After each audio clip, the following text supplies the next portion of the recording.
What's going on, everybody? We are back once again. JB Wans Dogon SS. Hope everybody out there is having a great day, a great week.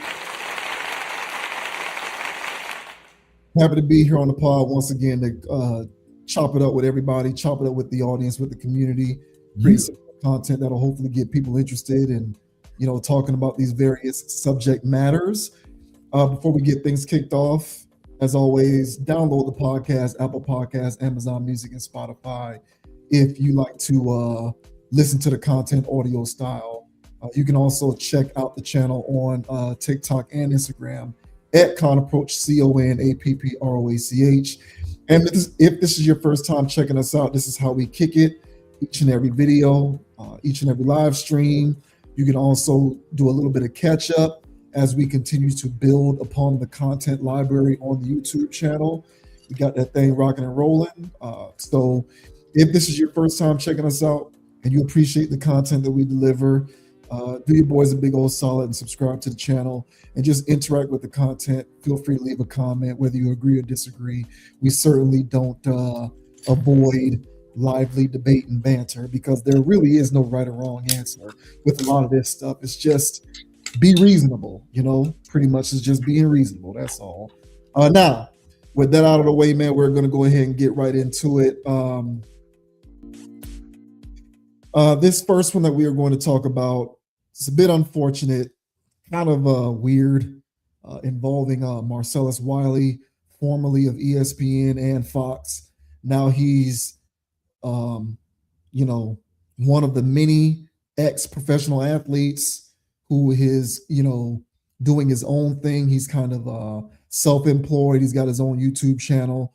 I'm not exactly sure who backs it because he has hundreds of thousands of subs. So he definitely has some kind of corporate sponsor behind him. But be that as it may, it's not tied to any larger media company. He's on his own. It's not, backed by ESPN or Fox or anything like that. But that's beside the point. The reason why we're talking about Marcellus Wiley is, unfortunately, he is embroiled in personal controversy that has spilled over into the public arena. He is in the midst of a divorce from his soon-to-be ex-wife, who was formerly a cast member on one of those Real Housewives shows. Things are getting pretty ugly. She's accusing him of, abuse of the domestic variety. She's claiming that on more than one occasion he, how would we put this for YouTube purposes? Great. He raped her on more than one occasion, which is just crazy. And so now he's unmuting to clear his name. He's saying that all of these allegations are false. He looks forward to clearing his name through the legal process and the divorce proceedings. He's also saying some rather, crazy things, like she cheated on him with the husband of a pregnant friend, and she also cursed him or the family with voodoo. And so there's all kind of crazy stuff going on with what this guy is now claiming publicly in an effort to make sure that it is abundantly clear that he is in the clear with a lot of the stuff that she is alleging him to have been doing. So this says Marcellus Wiley responds to rape allegations, claims wife put voodoo spell on him. Marcellus Wiley was arrested in Florida, of course, because all the crazy stuff has to happen in Florida. Over the weekend for alleged domestic violence, the former NFL player allegedly got into an altercation with his wife, Anne Marie, who subsequently filed for divorce.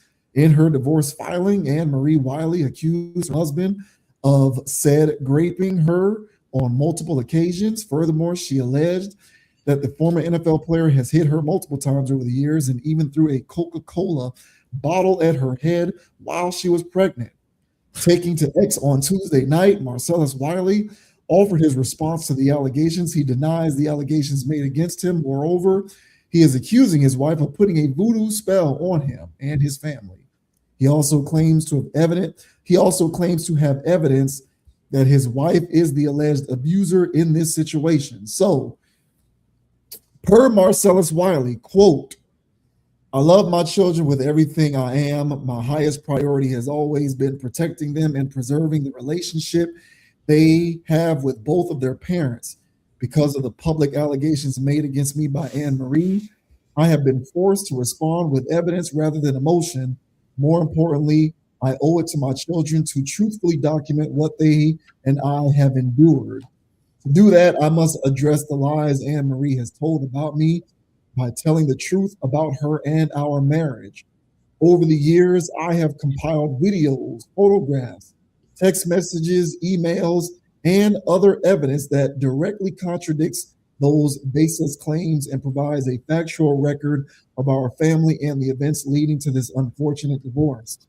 That record includes evidence of Anne Marie's repeated infidelity, including an affair with her pregnant friend's husband, serious and damaging parenting failures, a voodoo spell she cursed over my family, as well as fans she claimed hated her from the Real Housewives of Beverly Hills, along with many, many other unflattering documented events. To be frank, many friends, family members, and fans have opined that after she was kicked off the Real Housewives of Beverly Hills, she lost her mind.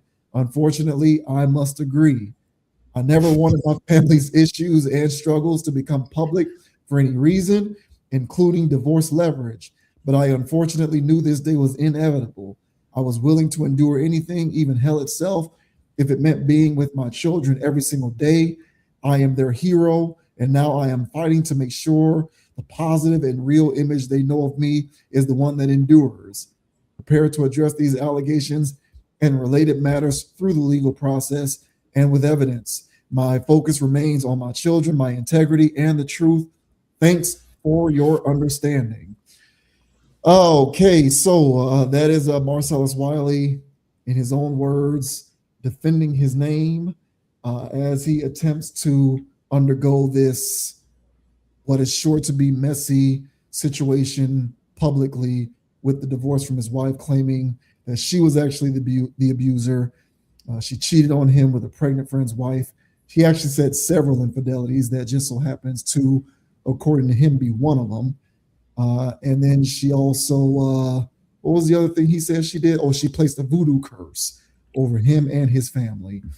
This is one of the more perverse things that we've covered here.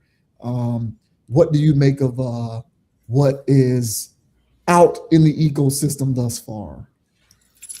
I gotta tell you, man, this is I don't know if you're grasping at straws here with the voodoo spell thing. I don't know.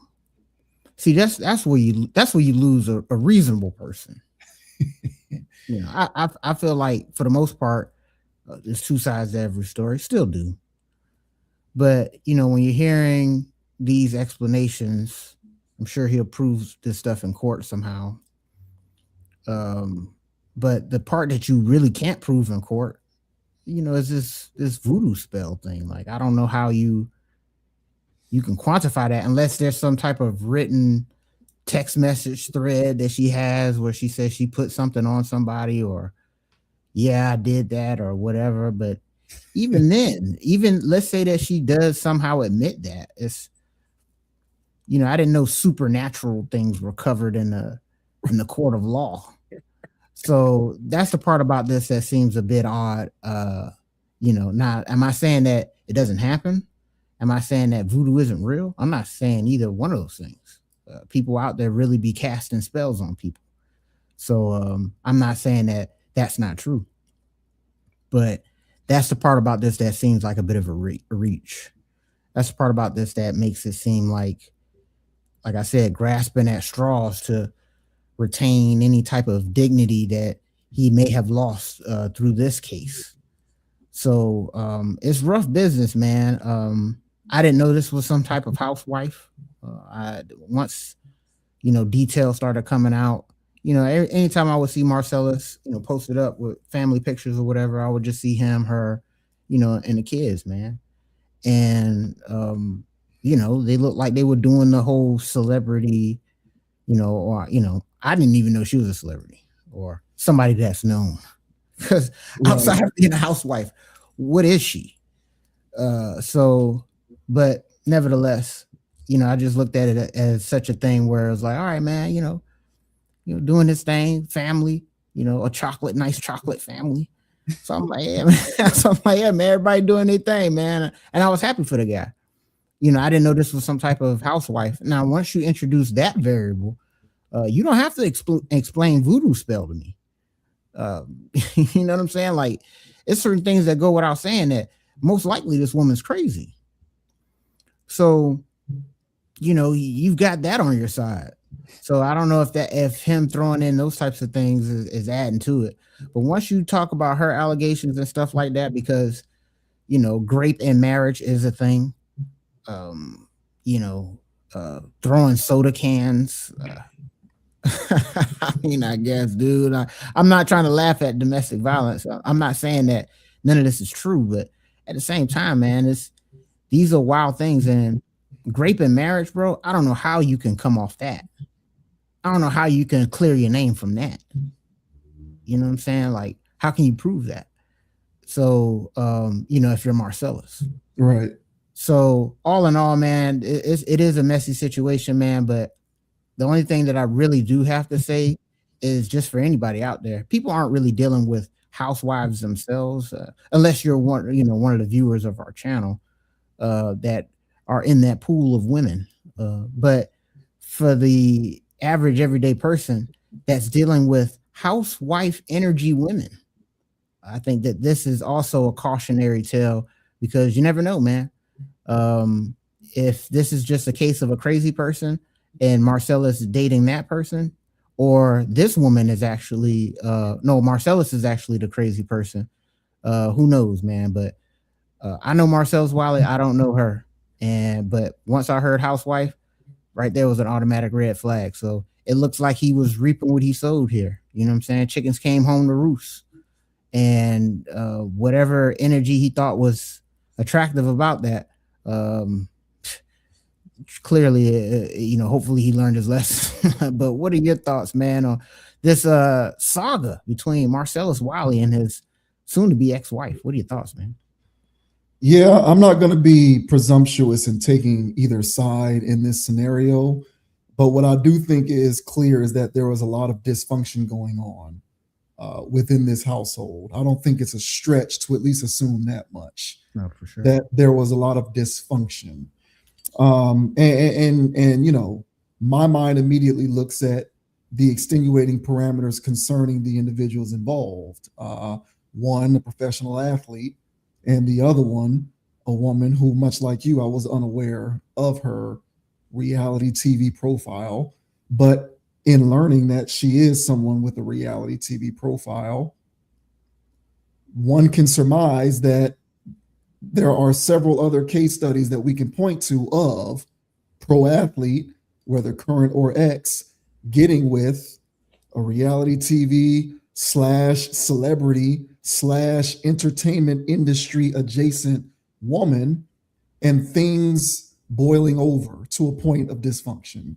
Mm-hmm. Right. So once again, I'm not trying to cast aspersions on either individual, because a lot of this stuff is speculation and allegation. But at the very least, it is yet another cautionary tale in vetting the right people that you choose to create a household and a foundation with.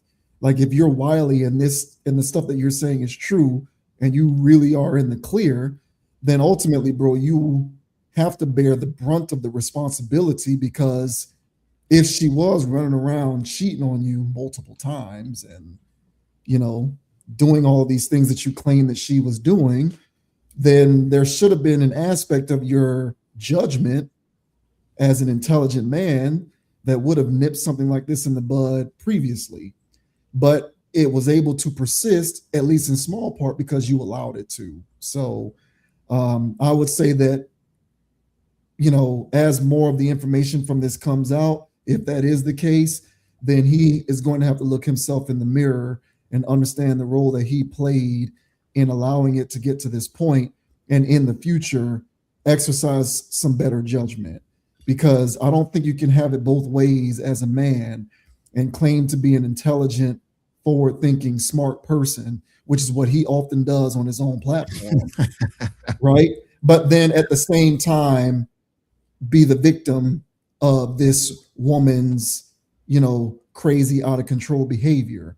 Like, you're either the guy who has his wits about him and knows how to make the right decisions and handle business accordingly, or you are a victim. But you can't be both. I don't think, in my opinion, you can't be both. So hopefully, for his sake, his name is in the clear. But I tend to agree with you on the point about just exercising good judgment and making the right decisions. She's a housewife. She's an attractive woman. For all we know, Wiley fell into the same trap that a lot of other pro athletes and entertainers who are men fall into, which is not being able to say no to a pretty face that you can afford. And he wanted to be one of those guys who can afford one of those types of women, and you get what you pay for, metaphorically speaking, of course, in things eventually becoming combustible. So maybe he can learn in the future, if this is true, once again, of exercising the right judgment, which is something that I would say a lot of men in society in general need to continue to take heed of, is just understanding the importance of being discerning and making the right decisions and exercising good judgment, not being a slave to women or vagina, and just making the right decision accordingly. Don't just do something because you want to be in certain rooms or rub certain elbows, or merely because you think that you are that guy and can afford it. Because a lot of times those result in messy, combustible situations, unfortunately. So again, not trying to take anybody's side. I don't know if she's right or he's right. But to me, it at least seems clear that Marcellus Wiley in his personal life was making the kinds of decisions and judgment calls that more and more men need to steer clear of. Yeah, and I think that's a good point you make when you say it is clear, even though there's a lot of speculation here, it's clear that there's obvious dysfunction. And I think it's clear on both sides. I think Marcellus may have a gripe with her being faithful. And I think she has a problem with him being who he is. He might display his stuff with too much aggression, too much confrontation, too much X, Y, or Z or whatever, which leads to, I'm sure, a lot of arguing. Maybe too much football guy. Maybe, you know what I'm saying? And so, yeah, man, he does come off holier than thou. He act like he has never committed a sin. Whenever he's talking about stuff, he's quick to throw other people under the bus. He's quick to take a side. It's just wild that now he's on the other side of the sword here. And he's getting it from all angles I'm seeing on social media. And their stance is, whether this stuff is true or not, Mr. I'm clean has found himself in one of the messier situations I've heard of in recent years. All right, this is up there with Cassie Diddy. You know what I'm saying? Like, y'all in that tier. So this is not clean, man. This can only end ugly. And so him talking about bringing the kids into it, and basically saying the kids gonna vouch for it and all this, like, this is a mess, dude. Yeah. So but one of the things, man, while being out there in the dating cesspool, you know what I'm saying, just trying to find my footing, once I found myself in peculiar situations, I had to do a self-analysis. There's a lot of things that I would, that were red flag behavior that I would just, yeah, I can deal with that. Red flag over here. Yeah, that's kind of concerning, but I'm also trying to chill tonight. It'll get better. Yeah, somehow, right? Yeah. Maybe she'll get with the program. Right. So yeah, man, I've been on that too, man. I'm not immune to that. But one of the things, that's what I'm saying, like this housewife stuff, I mean, their track record is speaking for itself. Like you said, man, you can go down the list, And now the new era is, if they was on this baddies thing, or pop the balloon type of number, and you're dealing with anybody that's dealing with that energy set, bro. That's why I said entertainment industry adjacent. Yeah, because what do they do besides be on things? Be on things. That's right. They just be on stuff and creating drama amongst other women. So they don't even have a sense of community with their own. So she's supposed to come in your house and cook for you? Be loyal to you? She can't even be loyal to her friends.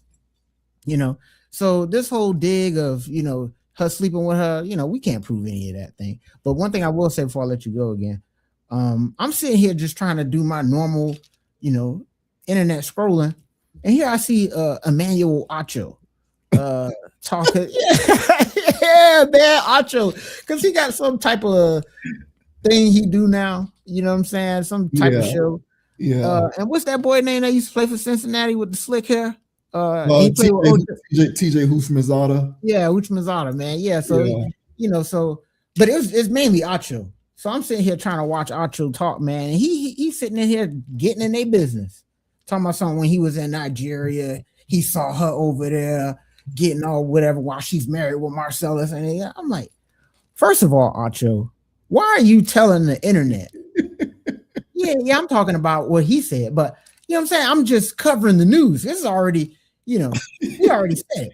And my thing is, why are you getting in these people's business like that? So I don't know if Acho is acting like some type of, flying monkey and narcissism. You know what I'm saying? Like, is he the flying monkey in this situation where he's out here on the internet to make sure that everybody know that she was out here popping it wide open? But it's like, hey, look, even if she was out here popping it wide open, all right, you know what I'm saying, behind Marcellus's back, or whether Marcellus knew or not, or whatever, it doesn't alleviate the allegations that she's making. I mean, she has some damning stuff. Abuse, physical abuse while she's pregnant. Yeah. You know what I'm saying? Grape in any other context. Like, bro, that's some damning stuff. So he was already doing his independent thing. I'm not too sure what his brand affiliations are or anything like that, but like you said, he's got a pretty big channel, so I know there's somebody behind the scenes pulling some kind of strings. What will this do for his online career? Will this blow over? Don't know, but all I know is it's a bad look, and it will remain a bad look. And whether he's exonerated from this with receipts or not, his name has been dragged through the mud enough in the past week and a half that it will forever follow him. So it's a rough situation, man. So you just got to be careful who you wife up, bro. Like, sometimes the price of loneliness is worth it, rather than be dealing with somebody that could be putting a voodoo spell on you, man. So wild business, bro. Yeah, I think that last part, that's how I always look at these things. I'm not a woman, so I can only look at this from a man's perspective. Mm-hmm. And when it comes to Wiley and other men in this type of position, you're either guilty, and so that's of course a bad look, or you're innocent, but as the man in the equation, you allowed it to get to this point. Correct. So for me, either way, it's a bad look. And I only say that because a lot of us men are very quick to pound our chest, silverback gorilla style, talking about how we run households, we're the head, we're the leader, women are supposed to submit to XYZ, we're supposed to run the show and all of this other stuff. But then when things like this happen, we don't want to accept responsibility for that. We just want to say, oh, she went crazy, or she went left, or she was never really who I thought she was. Well, shouldn't you know that as this all-seeing, knowledgeable, omnipotent? Yeah. Shouldn't there have been some aspect of your spatial awareness skills as this hyper-aware, intelligent man that would have saw that coming and done something about it before it got worse? So I just think all the way around, this is ultimately always a worse look for men than women, in my opinion. And I'm speaking from the standpoint of actually believing in the idea that men are supposed to be the lead and the head. So if I am a believer fundamentally in that ideal, then I must also believe that men bear the brunt of the responsibility whenever domestic or family situations spiral out of control.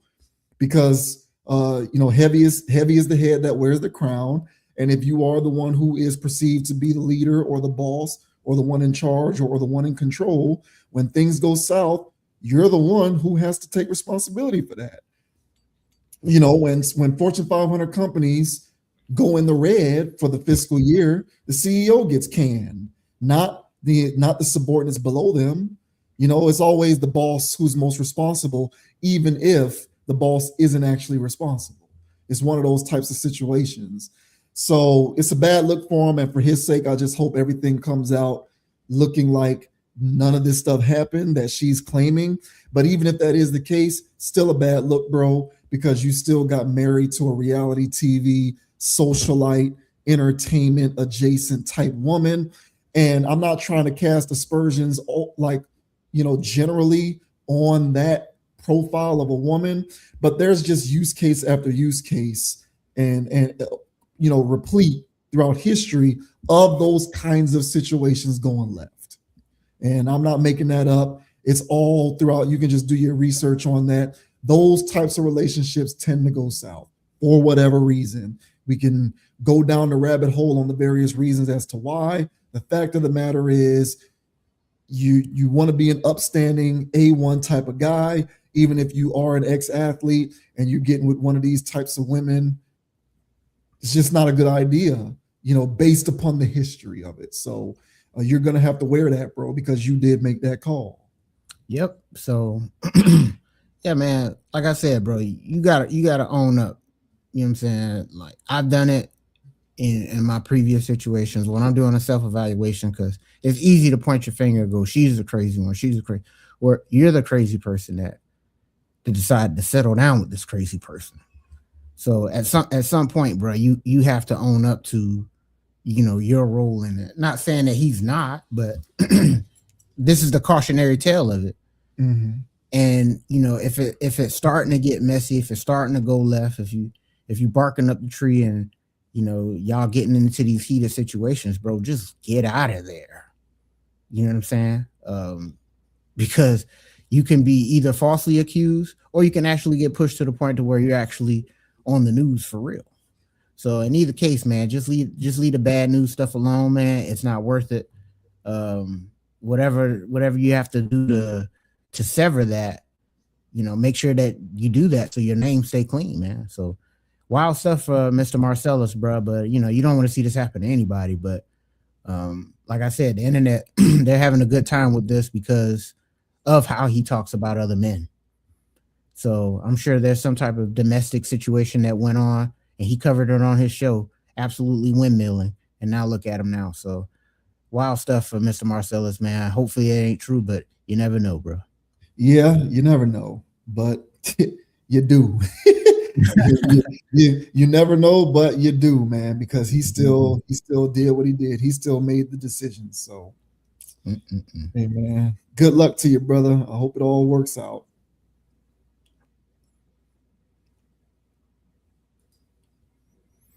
And now for now this, at the risk of this being a strictly South Florida / Miami topic, some people might tune this out, but I don't care because I had to get this in, man.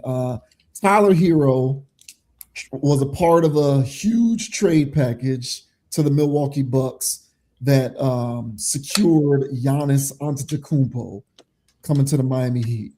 Now, in my opinion, I am not sold on the valuation of that trade. The cupboard is pretty bare, but we'll see how things play out. This, however, is adjacent to drama on the court, but it involves a scuffle off the court between Bam Adebayo and Tyler Herro. Apparently, Tyler Herro was trash talking Bam on a private group chat that got leaked onto the internet. Bam found out about it, confronted Tyler about it out in Las Vegas during NBA Summer League, and punched him in the face.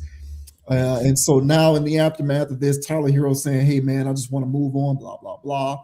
And I personally, I don't know how good of a look this is. I don't think it's a real good look, but such is the state of the Miami Heat franchise these days, in my opinion. But this says Bam Adebayo struck Tyler Herro in the face at Las Vegas practice court. Former teammates Bam Adebayo and Tyler Herro got into an altercation on July 10th that resulted in Adebayo striking Herro in the head. ESPN's Shams Charania reported that the scuffle took place at a Las Vegas hotel.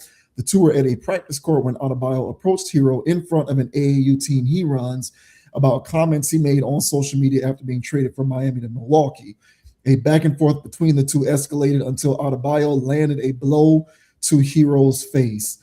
The post that set things off included a screenshot of an Instagram direct message in which Herro appeared to challenge Adebayo's defensive worth. You should get paid $60 million to be a top-tier defender on some nights. I'm just wondering.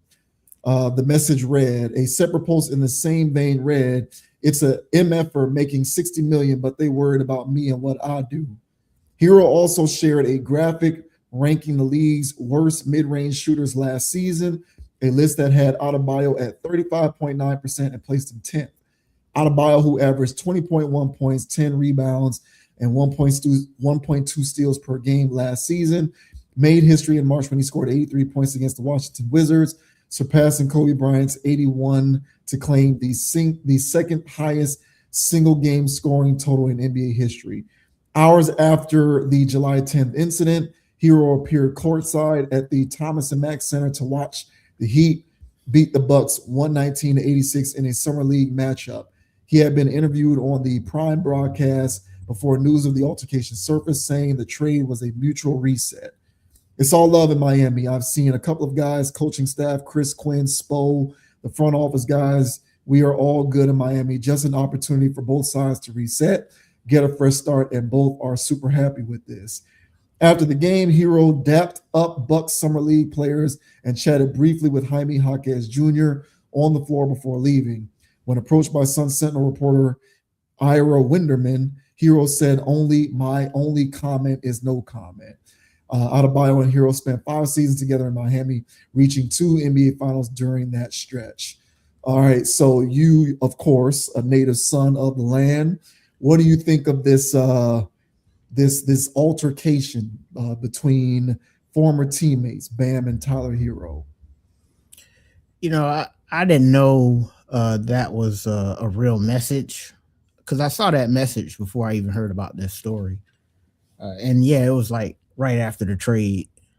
So, you know, I don't know what friend in the group decided to leak this, but it doesn't seem like there was much friendship going on in that chat anyway. Yeah, man, I don't get that.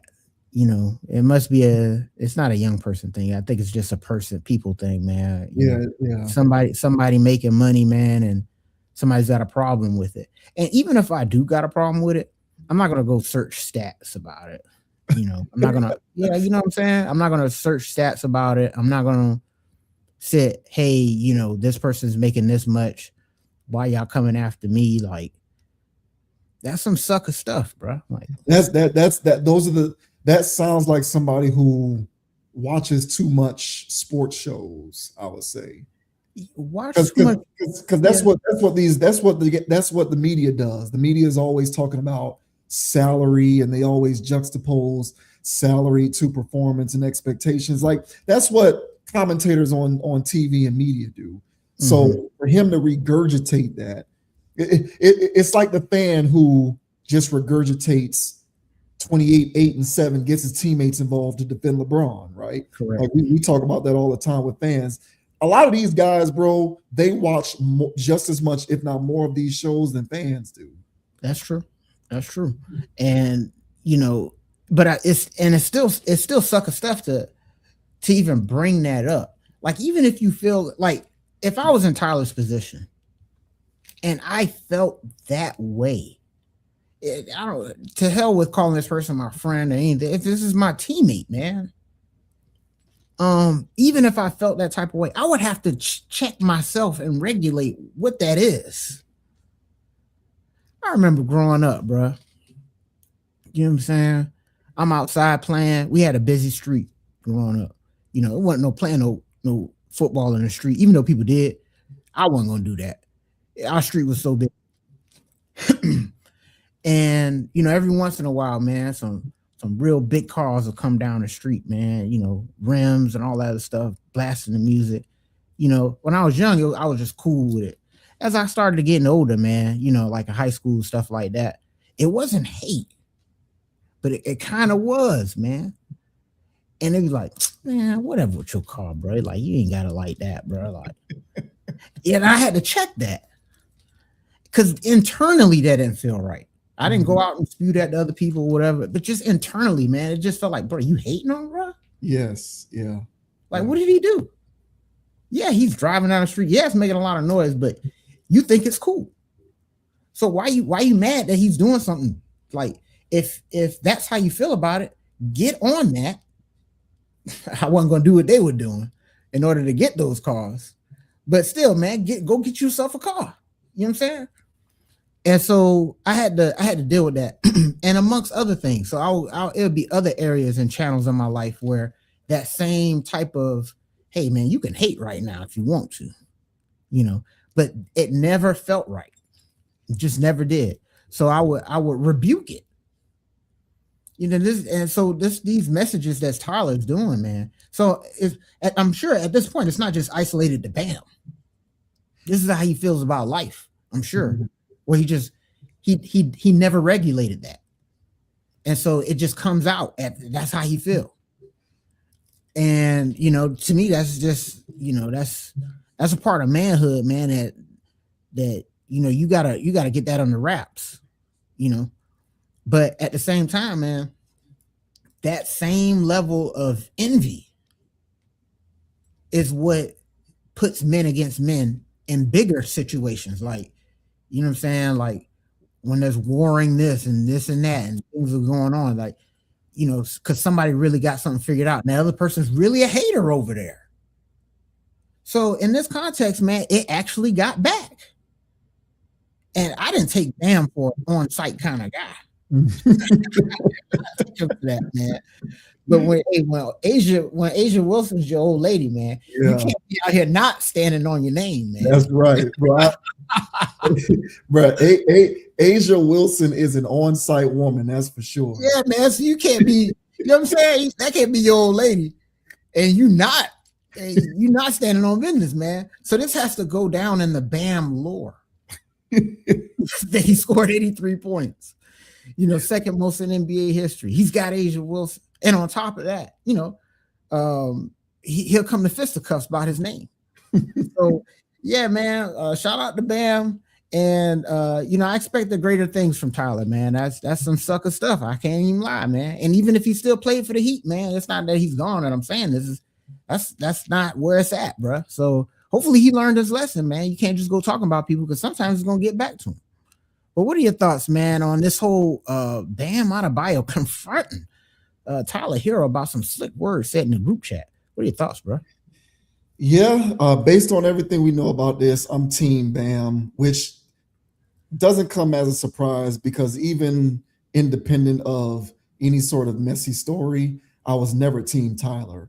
I'm not sad to see him go. Tyler Herro, to me, basketball wise, was always a net negative as far as I'm concerned. But you know, Tyler, you know, one of the reasons why I am inclined to believe that Tyler watches one too many episodes of First Take or any of these other shows is, you know, what active player even presents stats and screen shares graphics like that? That's such weak beta behavior to me in a sport, like in a sports sense, you know, like he strikes me as one of those individuals. And I've dealt with this, you know, when I used to play, you know, guys who can make jumpers. And so even though they can't do anything else, and you're out here getting steals, getting rebounds, stopping your own defensive assignment, you know what I'm saying? You're doing all of the other things on the court. Offensive rebounds, you know, scoring in the paint. You're just literally you're contributing positively to a winning formula, but but the other guys making twos and jumpers. And so that's that guy coming to you if y'all lose a game saying, well, the reason we lost is because, you can't shoot, or I'm better than you because I can shoot, that kind of stuff. Tyler strikes me as that kind of guy who will look at a guy like Bam, who can do literally everything else on the court but make threes, and say, I should have been the one that stayed on the team and he should have been traded because he can't shoot and I can. Like, Tyler seems like that kind of guy. And I just have no respect for that lack of a self-awareness on the part of any grown adult, let alone somebody who himself is in the midst of $100 million plus contract. And, I just don't respect that point of view. And just generally speaking, I don't respect people who outwardly display a flagrant lack of self-awareness.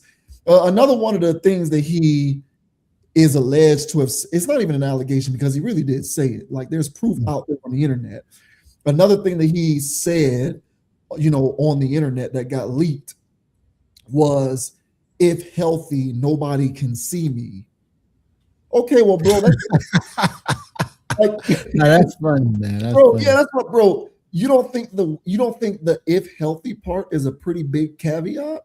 Like, you don't know that one of the reasons why they decided that you were tradable is because you're often not playing, because you're hurt all the time, because you're one of these Kawhi Leonard type people who's so afraid of being blamed for losses that you just won't play unless you're 100%. While literally every other teammate that you have is playing with nicks and injuries and random things that are making them not 100%, but they're still out there playing anyway. But you're the guy who's so conscientious of the fact that you may get blamed by the media for losses, which, come on, bro, you're making like $190 million. Who cares if you get blamed by the media? Like, you still live a charmed life. Why does that matter? But you're so conscientious of this that you will elect to sit out when you could play because you're not 100%. He's one of those kind of guys. And that's I'm not making that up. That's documented. So, like, yeah, you are tradable at that point. And this guy over here who's playing defense, playing up in terms of his defensive assignment, because Bam is like, what, 6'9", 6'10", and basically effectively on the floor. He's effectively on the floor as the 5-man, guarding guys who are 7 feet tall or more, getting rebounds, both defensive and offensive, shoring up his own defensive assignment, getting steals, doing everything else. And you're just making jump shots and floaters in the lane, but you're a cone on defense. And absolute cone, bro. And you think you should be trade immune and he shouldn't because he's a shooter and because you're a shooter and he's not. I'm pretty sure that's what he believes. So, it's good riddance to him, man. And, I'm not sitting out here saying that people should just be getting punched in the face all willy-nilly. Yeah. But do I think that at times someone is best served by getting punched in the face? Yeah, I do. And maybe this was one of those instances in which someone was best served by getting punched in the face. In this case, that being Tyler. It's unfortunate that it got leaked and it became a matter of public scrutiny, but it is what it is, bro. Like, you got to have some self-awareness out here. He's making $60 million, but what are you making? They gave you a max extension at the time. All right. And then you proceeded to only be available for at best 60% of the games. Whose fault is that? That's Bam's fault. So this is just weak beta sports behavior. But far too many of these guys act like this.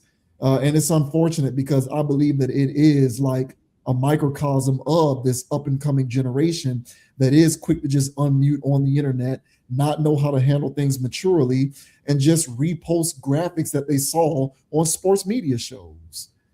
So, Bam didn't do any of that. Yeah, Bam may have been the one that hit you in the face, but Bam wasn't doing any of that sucker stuff.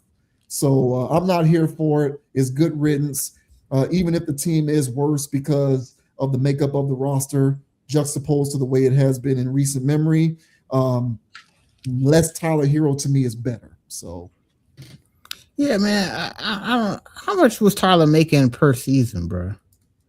Yeah, you can find that. I'm pretty sure. Yeah, let me see what real quick.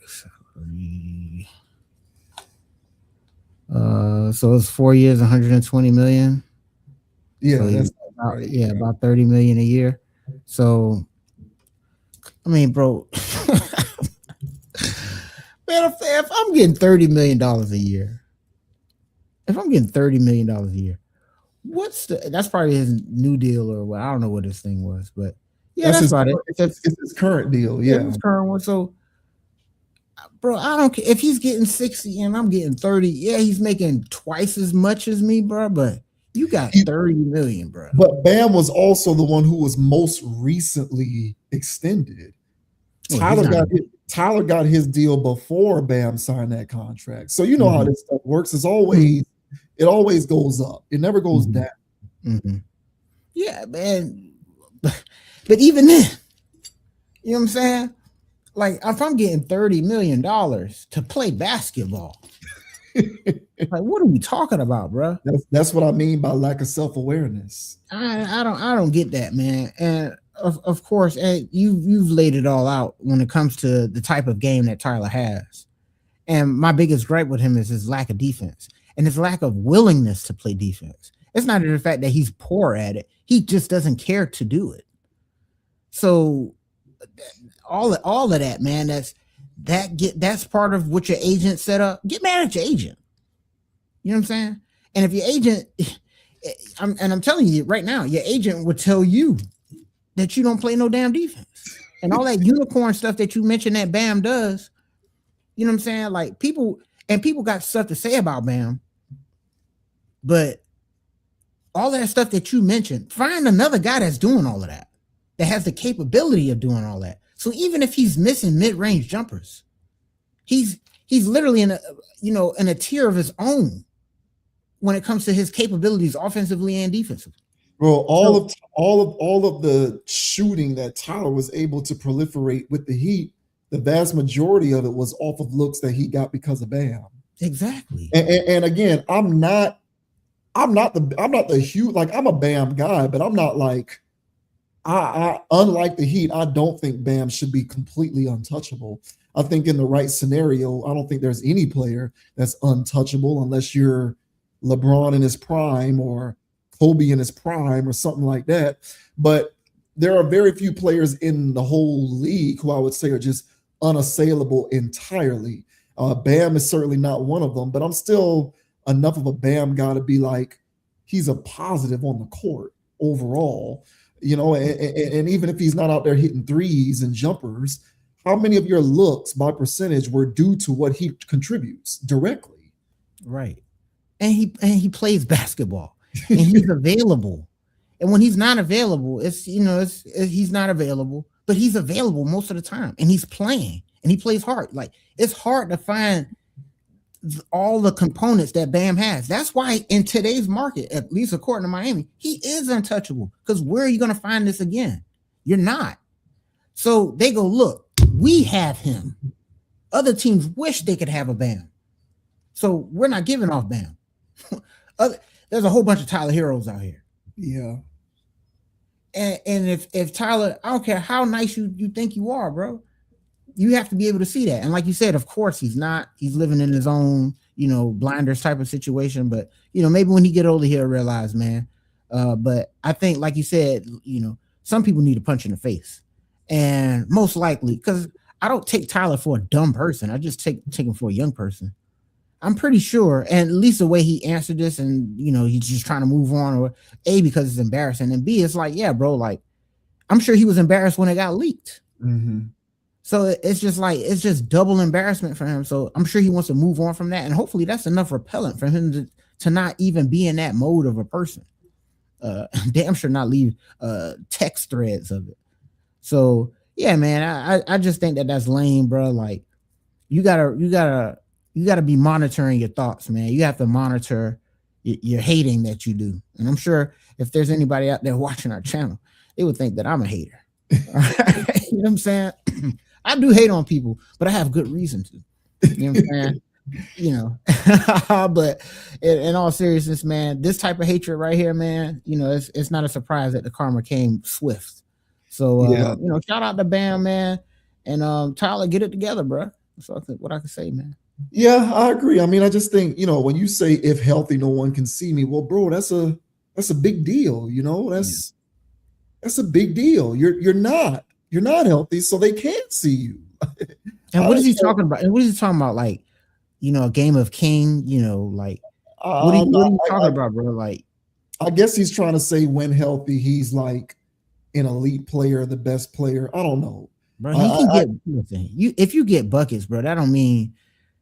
See, his thing is he's not thinking about basketball. That's the thing. That's what I'm saying. He probably consumes too much content, sport. He probably watches too many sports shows where because there are a lot of credible voices in sports media who do elevate the scoring guard who does nothing else but score because of all of his analytics and just this obsession with guys who can hit threes. So like he's probably consumed so much of that on his downtime that he's kind of enveloped in this ideology of, I hit threes, I hit jump shots, I can make long range shots, blah, blah, blah, blah, blah. And so that's created this way that he sees himself within a basketball context, because that is a talking point that unfortunately is propped up very often in mainstream sports media. At least not too many basketball players in the media talk like that. You know what I'm saying? Like either current or ex-players, whenever they do their stuff, they don't talk that stuff. But the mainstream stuff, the ESPN, the Fox Sports, all of these other networks, NBA TV, these pundits who get on those platforms, they do tend to prop up the shooters and the analytics and all of that kind of stuff as a way to kind of differentiate who's truly good from who's not. And so he's probably seen and heard so much of that at this point that he's just drinking that Kool-Aid. Yeah, well, he can have that. He can have that, man. I can't stand that stuff, man. And it's trash to hear that coming from somebody that was on our team. But hey, man, it is what it is. He's no longer. So yeah, man. And best of luck to him out there in Milwaukee. And we'll see what the Heat look like, bro. Because right now it's looking like you said, the cupboard's quite bare. Yeah. So it looks like we'll be fighting for a play-in again anyway. Yes. So whatever, man. Yeah. And look, man, to Tyler, hey, look, bro, if you really feel like that, I am pretty sure the Bucks and the Heat are going to be on the schedule this upcoming season. Just get out there and just, win games, beat them, beat the Heat when y'all play head to head, have the better game than Bam. I mean, even if he scores 37 points and you know what I'm saying, he hit 8 3-pointers and he went crazy, he still didn't lock nobody up on defense. He didn't, no. So and he probably still nothing. Yeah, I agree. He's probably still, 3 rebounds, maybe 1 steal, 2 or 3 assists. That's his game. Yeah, man. Not impressed. So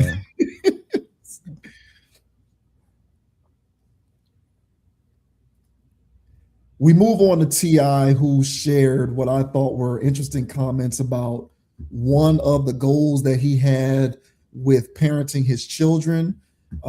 He's expressed that if it were up to him, his kids wouldn't have gotten involved in the entertainment industry. He kind of wanted them to steer clear of it because of the various experiences that he had in the entertainment industry.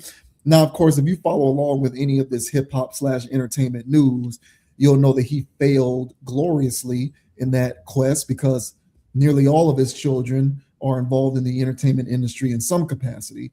But nevertheless, it is interesting to hear him reflect on this, because if he had it his way, his kids wouldn't have gotten into entertainment. They would have done other things. So this says T.I. reveals he never wanted his kids to get into entertainment. We got 1,000 rappers. Like any father, T.I. wanted to keep his children out of trouble and out of the recording booth. Speaking on Arian Simone's podcast, Welcome to the Fearlessly Living, the Atlanta rapper said he actively steered his kids away from the entertainment industry, pointing to a culture of betrayal he witnessed firsthand. To be honest with you, I never wanted them involved, not just my daughters, none of my children. But having been in the industry for almost his entire life, the 45-year-old wanted to protect his children. I just know how much treachery, how much betrayal, how much of the dark side exists in this, and I never wanted to expose them to that. I always wanted them to be able to tailor, make their own path, and create their own motion coming from different areas, given the influence that we've already created in this industry. The father of 7 said he envisioned at least one child going into real estate and hoped that they would fulfill other roles in society. It's not enough lawyers, doctors, engineers, architects. It's not enough of them in the world coming from our households, he said. We got 1,000 rappers, producers, DJs, models, actors.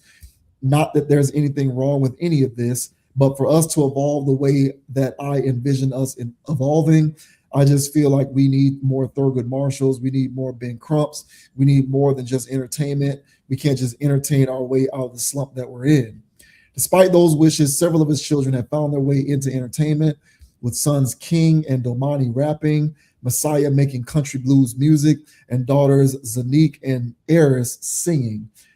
Deja Harris has moved toward modeling and social media instead. To their father's point, some of the children witnessed the nastier side of the industry when 50 Cent targeted Tiny Harris online.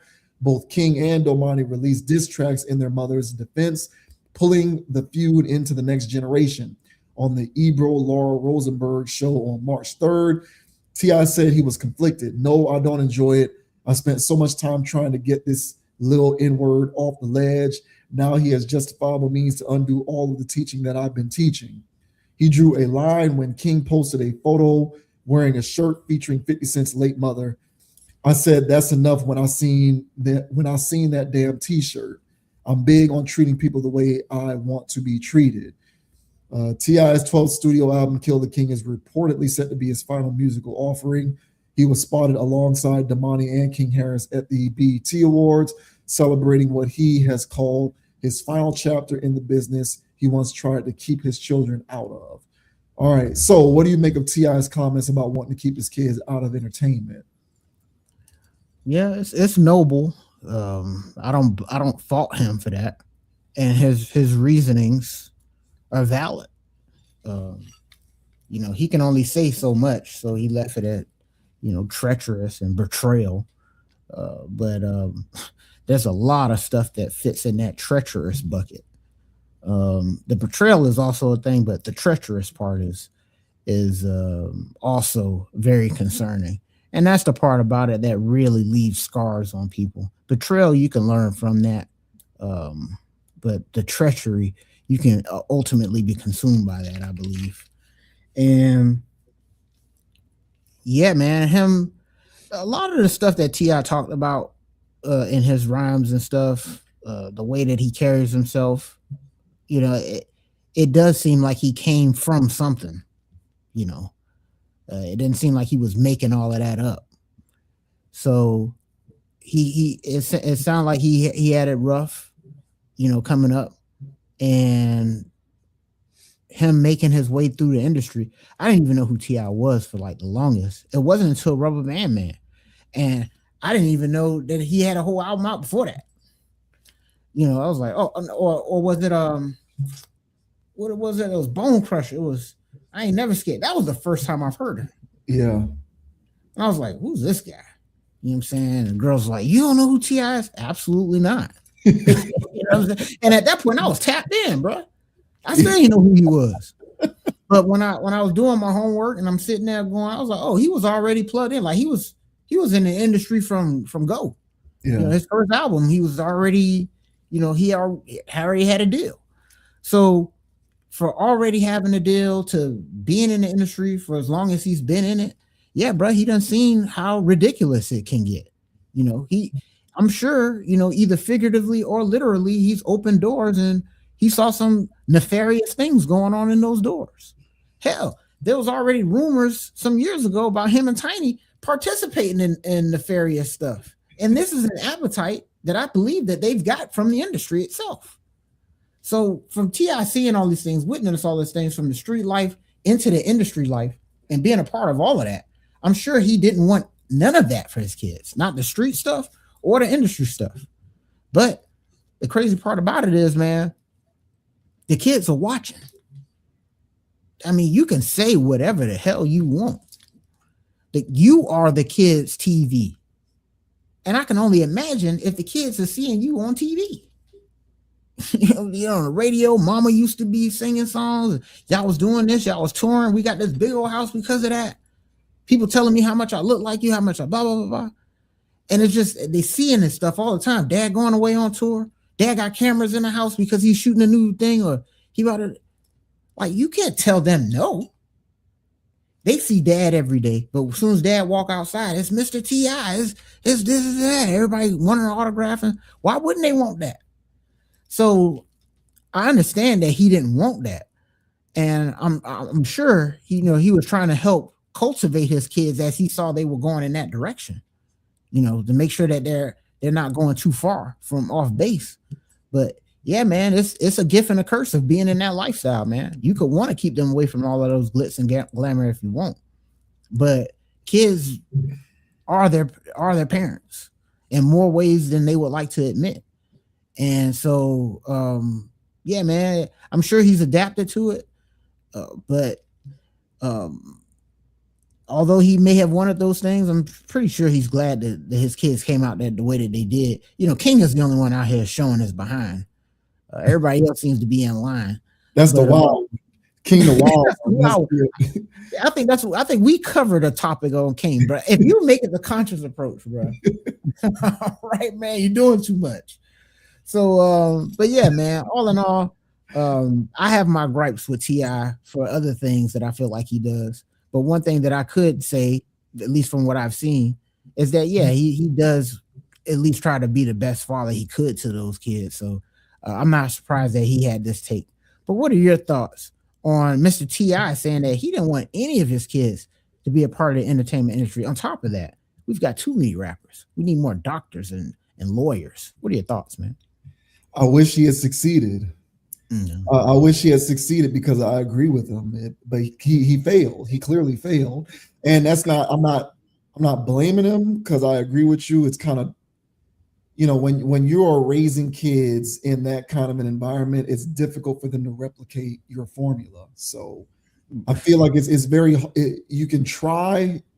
You can attempt your best. You can make your best effort to steer them in different directions, man, but these kids be following in their parents' footsteps when it comes to this entertainment stuff. So really the best thing that you can do based upon what I've seen is to try to cultivate an environment around them which maximizes the best chances for them to stay grounded, despite the fact that they are going to pursue that walk of life. Because it's just, I agree with you, man. It's unreasonable almost to be good at it. Like T.I. was successful in the industry. You're hard pressed to be successful in the industry and then turn around and be like, no, kids, you can't do this. But I agree with him, and I wish that he had succeeded because I concur with that sentiment. My favorite Nas album is the Untitled album, which, was called N-Word with the hard ER before they made him change it. And there's a song on there called America. And one of the bars on that song is too many rappers, athletes, and actors, but not enough N-words in NASA who can make the latest dances, trends, and fashion. But when it comes to residuals, they look past us. I feel like that sums up T.I.'s ideal scenario for raising his kids. And it's one of the reasons why I've never really been moved by Black people's contributions to society being contingent upon what they do in sports and athletics and entertainment, because who cares? Like, I've always felt as though we're already recognized for those exploits as it is. Like, who doesn't know that Black people are out here doing fly stuff in music and movies and sports, particularly basketball and football? Everybody knows that. And for the most part, everybody gives us our just due when it comes to that. So whenever these instances of stories come out where, whether it's at an award show or, it can be the ESPYs or it can be the Oscars or anything like that, and and there's talking points that come out of these programs about how Black people are progressing in the world, and the use case for that is an example from sports or the entertainment industry. I've always rolled my eyes at that because everyone already gives us our just due for that stuff. So who cares? Like that should be nothing new. But where are more of the Black people in aeronautics or in information technology or in engineering, whether it's chemical, electrical, any of that stuff? Some of the various infrastructural industries that truly contribute to moving humanity forward. Like, we're not really getting credit for our contributions therein. We're involved, but not on a very large scale. And I think T.I.'s words speak to the fact that we need to be more involved in those various capacities. But whenever any sort of contribution to humanity with respect to Black people is brought up, it's usually a sports player or some entertainer somewhere. And I can give two craps about that because we've been cornered that market. So it's too bad that he was unsuccessful because, if it sounds like had he had it his way, he would have raised children who would have contributed in some of those other areas, which I think would have been a good thing. Down here in South Florida, man, there's this guy. What's this guy's name? His name is right on the tip of my tongue. It's a rapper? No, he's a real estate developer. But this guy's like a big time real estate developer. He recently bought up all of these properties in like Fort Lauderdale in the downtown area. His name is on the tip of my tongue. I'll get to it. But stuff like that, right? Like, we need more of those. We need more of the Dave Stewarts and the Robert Smiths and all of that kind of stuff. There's just not enough of it, in my opinion.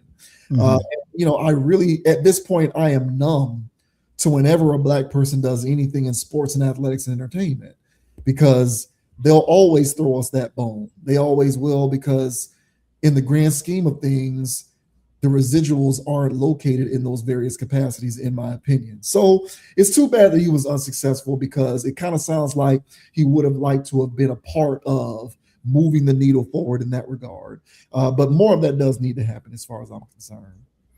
Yeah, man. And I think that's the, when you're talking about that, as far as,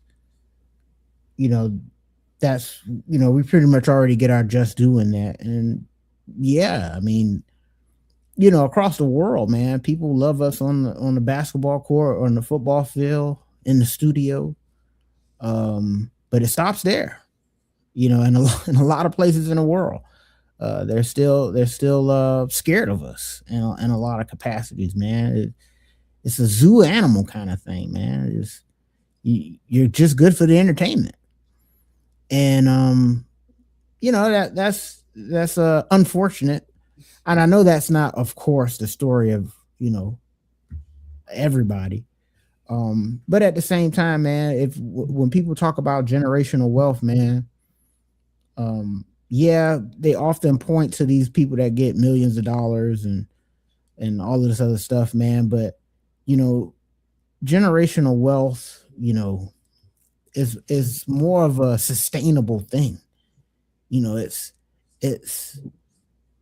people with real jobs, and it creates like an infrastructure amongst families where this family's straight because 5 out of the 6 of people are doing this. 4 out of the 8 are doing that over here. And it's just like a network of everybody living sustainable instead of these pockets, or, just one individual, man. Like, coming up, bro, everybody played football in Miami, and I only knew maybe one person that actually made it to the league. I knew a couple of people that went off to play in college and stuff. But everybody in South Florida, for the most part, knows somebody that went to the league, but they still living how they live. Mm-hmm. And that person is the champion, they got, of their family and their stuff and like that. And, but it doesn't have a permeating effect on the community at all. So yeah, man, it needs to be a more sustainable model on this notion of generational wealth. I think a lot of it gets put into one person making a big amount of money, but it's not seen as a network of a community having sustainable forms of income, because this entertainment stuff is fickle, man. It is. Sports is fickle, and I don't know how many ex-athletes have to tell us that they broke right now to know that that's not a sustainable way of living, man. So I'm with you, bruh, and I'm with T.I., man. But people gotta. This is what I'm saying. Like, when people are taking inventory on themselves, they gotta really be honest, man. Being honest with yourself is some cold business, man. people like to think the most of themselves, as they should. But at the same time, they also have to be realistic and look in the mirror and see what they're seeing back. And when you look in the mirror and see what you're seeing back, and you see in your tendencies, and you say, I don't want my kid to be like that, well, you're doing it. Yeah. You're doing it right now. And you talking about you don't want your kids to do that? You better stop. Because they're only going to start, they're only going to follow you. And so you can say all this pie in the sky type of stuff, man.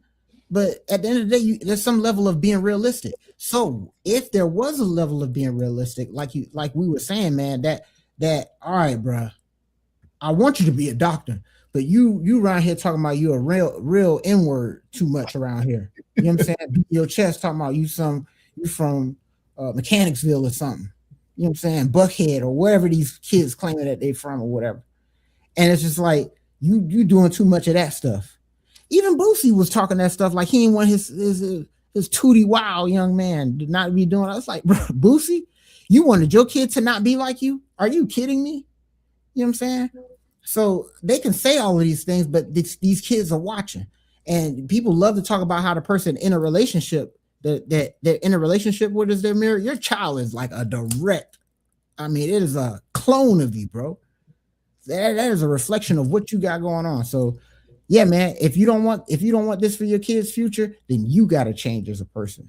So, yeah, man. So it sounds good, T.I., man. And, I agree. I wish that he succeeded in it, man. But at the same time, bro, you got to be realistic with it. And like I said, the kids didn't turn out too bad, at least. They seem to have their wits about them. Yeah, Grant Cardone. That's the guy's name. So, like, we need more Black Grant Cardones. This guy is buku caked up.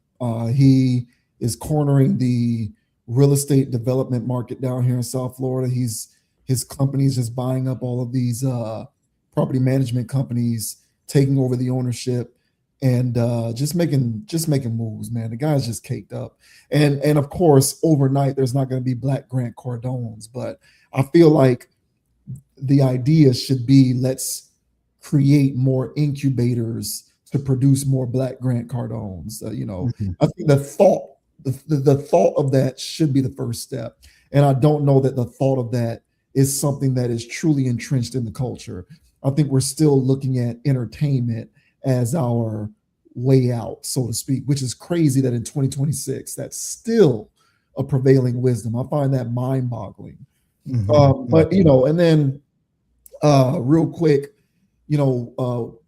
in my career, I have worked for nonprofits that represent professional associations, and I can remember in one of my career stops, I worked for a company that specialized in managing professional associations. A couple of these professional associations were the Florida chapter for insurance agents. The name of the organization is PIA, Professional Insurance Agents. So like the professional, there's a national chapter, but then they also have state chapters. So I worked for the Florida chapter of the Professional Insurance Agents of America. It's an association that if you run an insurance agency, you become a member, and then you just kind of reap the benefits of being a member. And there's networking and resources and marketing, and they host an annual meeting, CEs, and all of that kind of stuff. And another organization that I worked for doing nonprofit stuff was the Florida chapter of the Society of Landscape Architects. So the Society of Landscape Architects has a national chapter, and then they have a national organization, and they have a Florida chapter underneath it. And so what I always used to just kind of observe, like the culmination of all of our work used to be the annual meeting once a year. The annual meeting for all of these organizations was everybody who is a member of the organization, you pay a registration fee and you come to the annual meeting. The annual meeting was at a spot chosen throughout the state of Florida. Sometimes we were in Jacksonville, sometimes we were in Boca. And so, you know, these people who ran landscape architecture firms or were high-ranking people who were employed by landscape architecture firms, they would descend onto these sites and they would conduct these annual meetings over the course of like 3 or 4 days. And they were in these rooms talking high-level stuff that involved projects valuated at tens of millions, if not billions of dollars. Brickell City Center, which is this huge real estate project down there in Miami, downtown Miami, the real estate, the landscape developer that was over that is called Architectonica.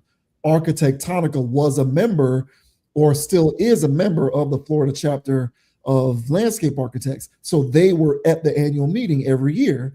And to just sit in the room and hear them go back and forth over the plans for these high level landscape and development projects that cost, I'm telling you, bro, some of this stuff was in the hundreds of millions of dollars, if not billions of dollars. They had economic ramifications in the local market for decades. This was high level important stuff. Not a single black person was ever in the room, ever. The only black person that was ever in the room in these meetings was me. And I'm staff. I'm not an actual landscape architect. I'm staff. And so that was just, as a black person, that was just one of those things that I was always observing. How many black people are actually in these rooms because they're a part of these industries? Very few, if not any at all. And it was just one of those things that I just always wondered, how long is it going to be before there are more of us in these rooms?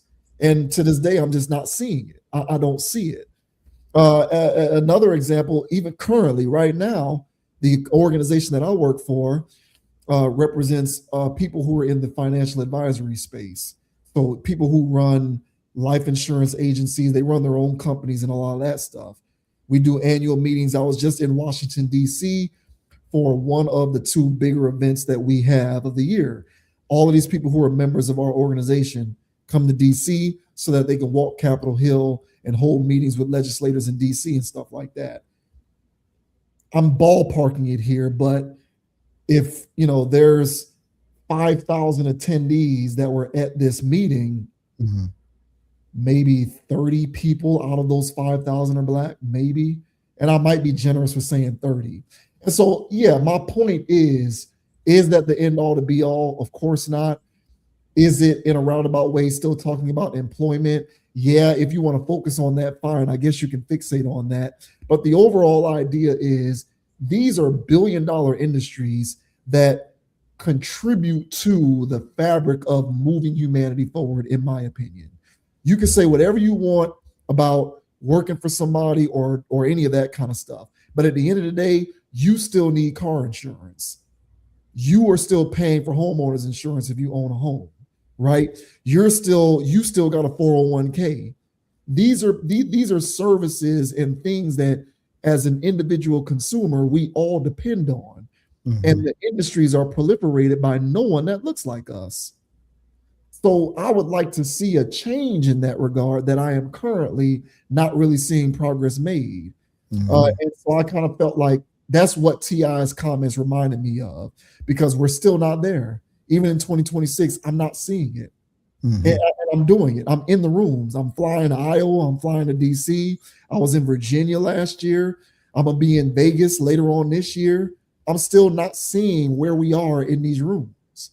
So it's too bad he failed, because it would have been cool to see one of his kids become a real estate broker. That would have been pretty cool, because at that you can run a brokerage where you have people working for you, and you can hire whoever you want. And some of those people can be white people. Now you have white people working for you, and depending on your check. Mm-hmm. But I don't know that we're there yet. We're still looking at signing deals and running up and down a basketball court and running up and down a football field. Yep, yeah, and well said, bro. And it's unfortunate, to hear that. The high level stuff and large impacts on communities, $1 billion endeavors, and we're not in the rooms, man. And so that's just in real estate. So, just imagine the other rooms that are high leverage and we ain't in them. There was one room that we were represented in, and it was the house, because in addition to the insurance agents and the landscape architects, we also worked for a company and managed the Florida chapter for housing authorities. In that organization, we are heavily represented because it's all about affordable housing. So of course you saw us in those rooms because we're on that. We're on all of this affordable housing and all of that. But all of this other high level stuff, we ain't there. Yeah, that's at least as of now. Yeah, that's tough, bro. But yeah, man,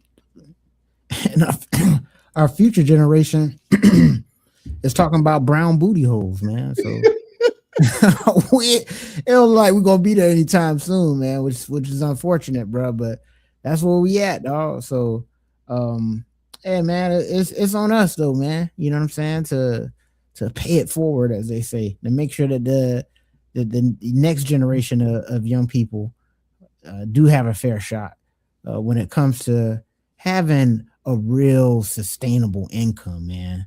A real sustainable skill. Because these sports and entertainment, I mean, you get chewed up and spit out in both capacities, man. So there's so many people in the elephant graveyard in the entertainment business. It's ridiculous. So we just finished dunking on Marcellus Wiley, man. So man, get yourself in one of these rooms, man. Do these deals. You ain't got to be in the limelight to get it done either. So yeah, man. Hey, but shout out to T.I. and their family and them. I be having things to say about T.I., but this was a clean topic, bro. So he avoided my scrutiny today. Right. Yeah. Shouts out to T.I. this time.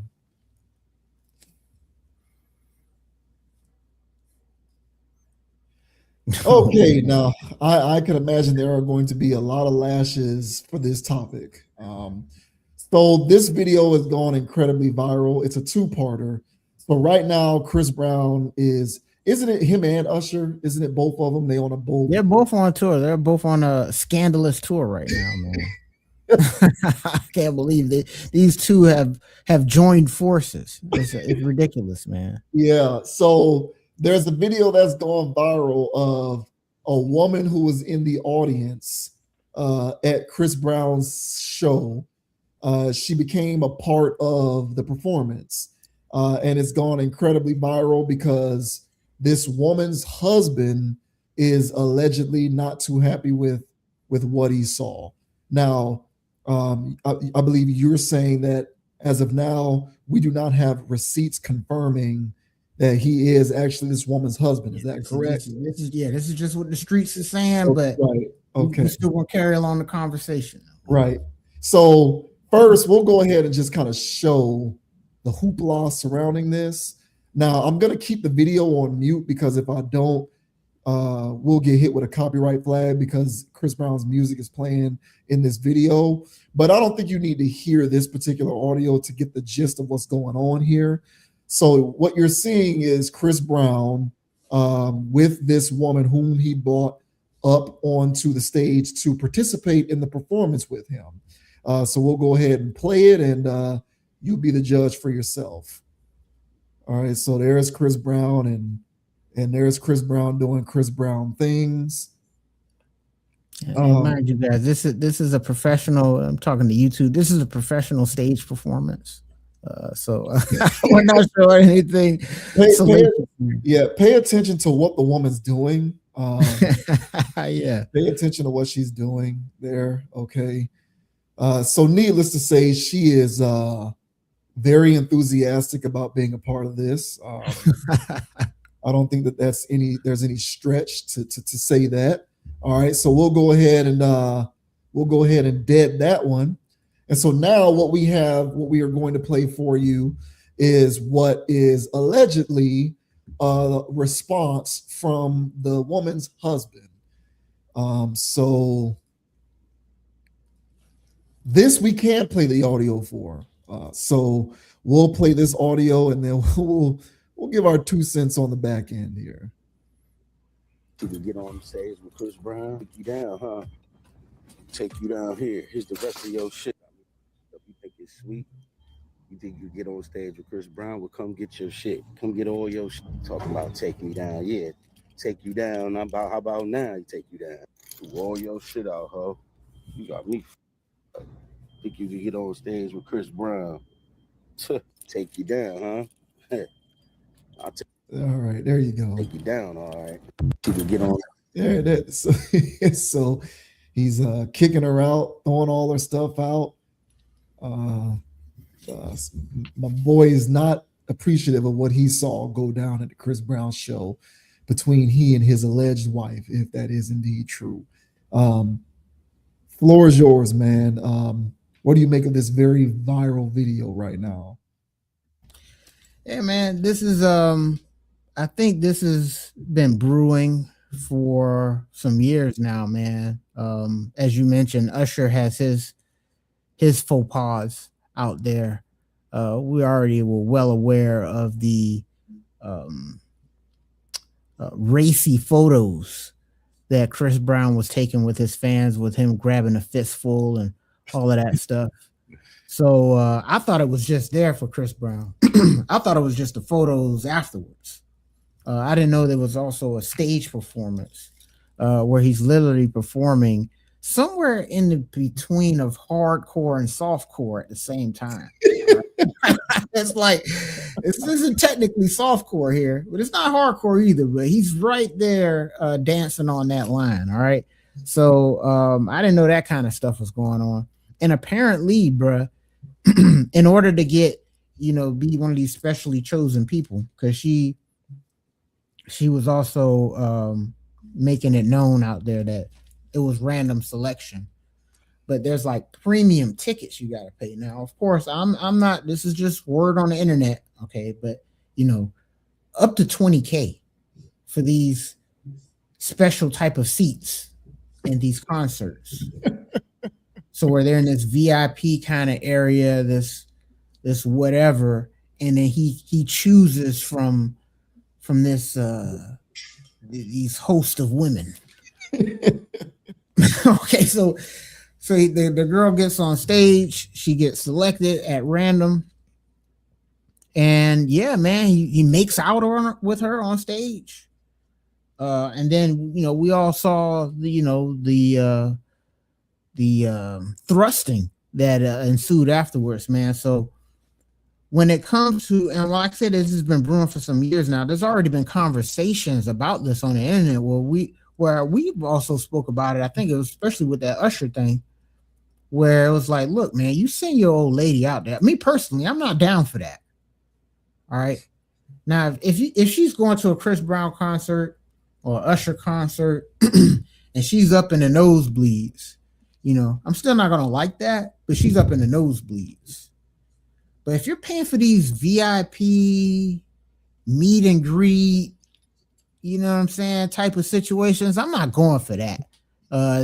That's making this remote situation a lot more local.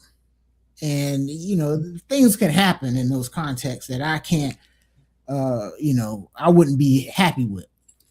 So this guy allegedly, sends this old lady out there, she said, hey, she's going to the Chris Brown concert, and just absolutely gets throttled. I saw the video first of the humping, and I'm like, man, this is pretty intense, man. This and the women in the crowd are going crazy, wishing it could be them.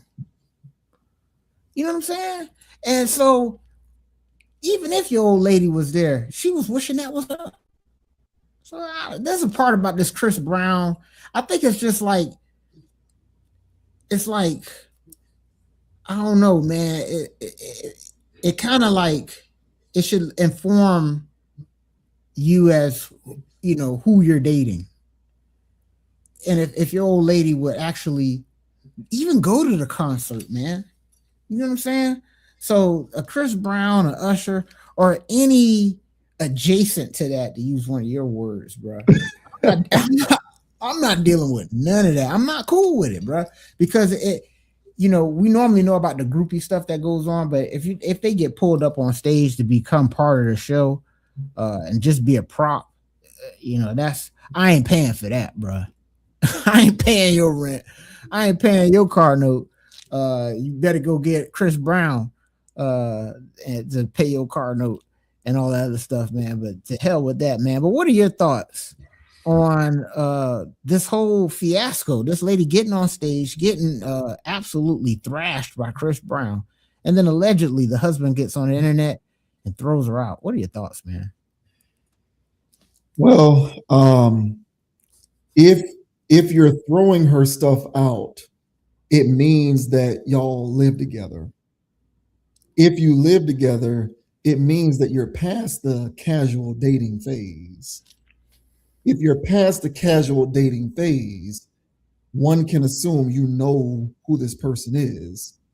You don't get past the casual dating phase and you're living with somebody and don't know what their tendencies are. And if you do, I don't know what kind of life you're living, because you should not be that deep into a relationship with another human without knowing what their general sensibilities and tendencies are. So it's shame on you if this catches you off guard, because you should know that this is in this person by now. Y'all live together. Mm-hmm. Had a conversation once or twice or a few times in which she's let it slip how much she's into Chris Brown. You mean you had no inclination whatsoever that she was a Chris Brown super fan? I find that very hard to believe. So either this guy is lying or he is hopelessly naive. What he is not, however, is absolved from blame, because you do not live with a woman knowing what her tendencies are or not, and then reserve the right to become outraged when she exercises some of those tendencies. I just refuse to believe that he's none the wiser to this. I don't believe that.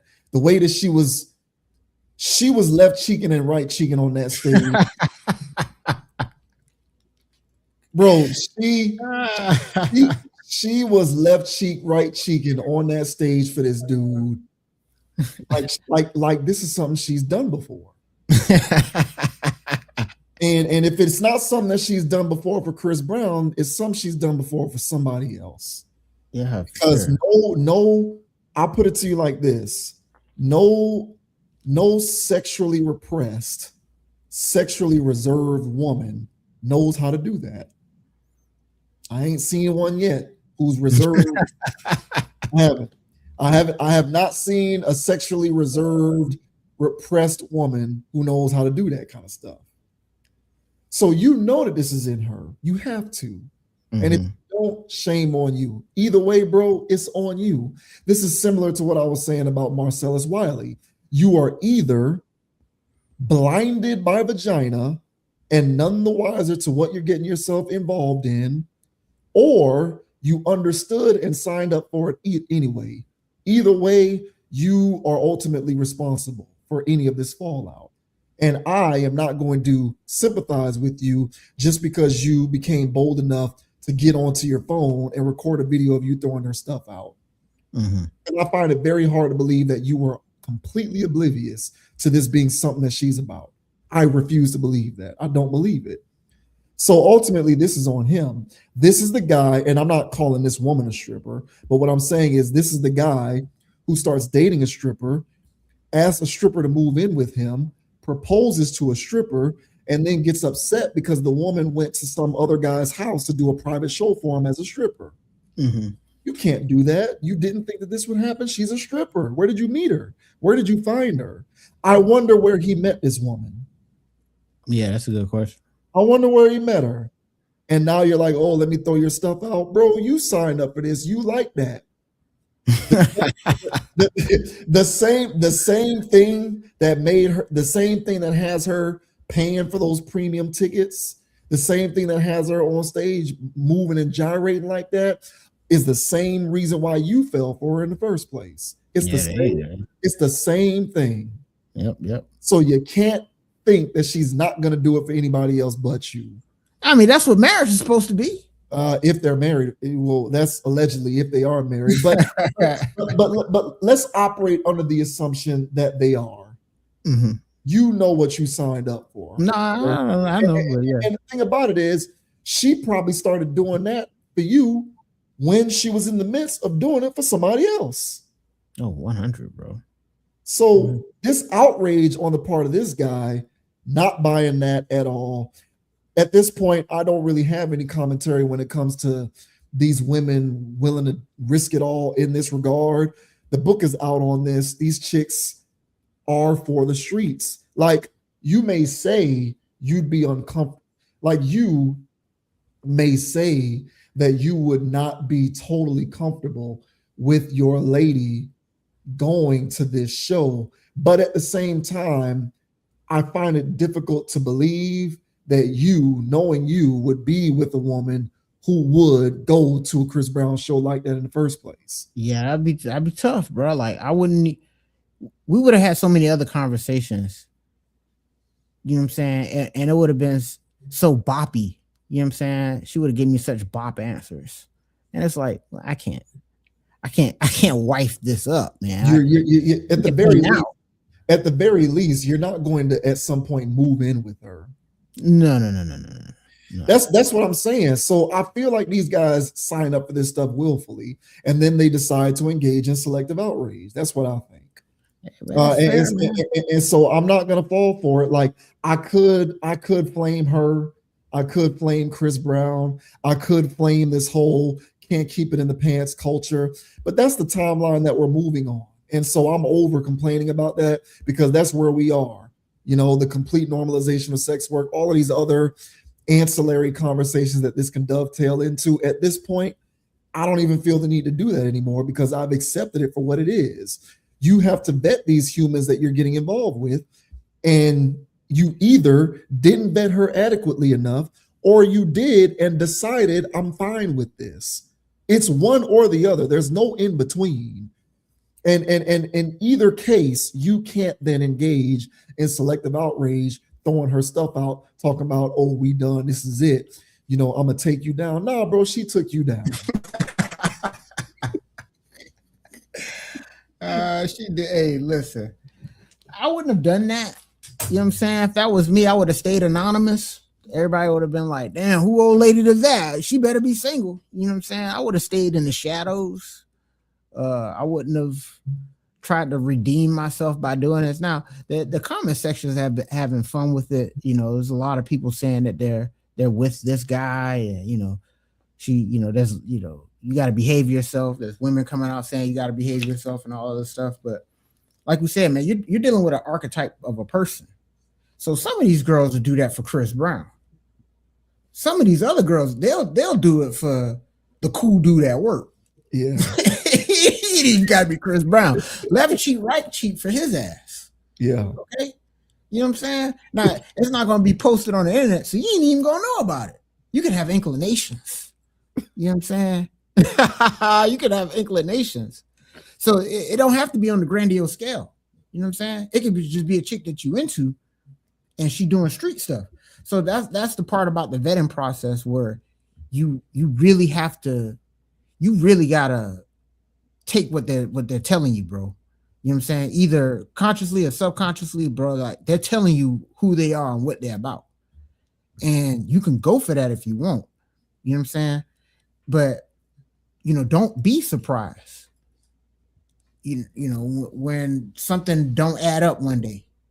You know what I mean? So yeah, these girls will risk it all for Chris Brown, but some of these girls are risk it all for the dude that don't even make as much money as you, bro. I don't think that this is I don't think this happens in a vacuum. I think No, yeah.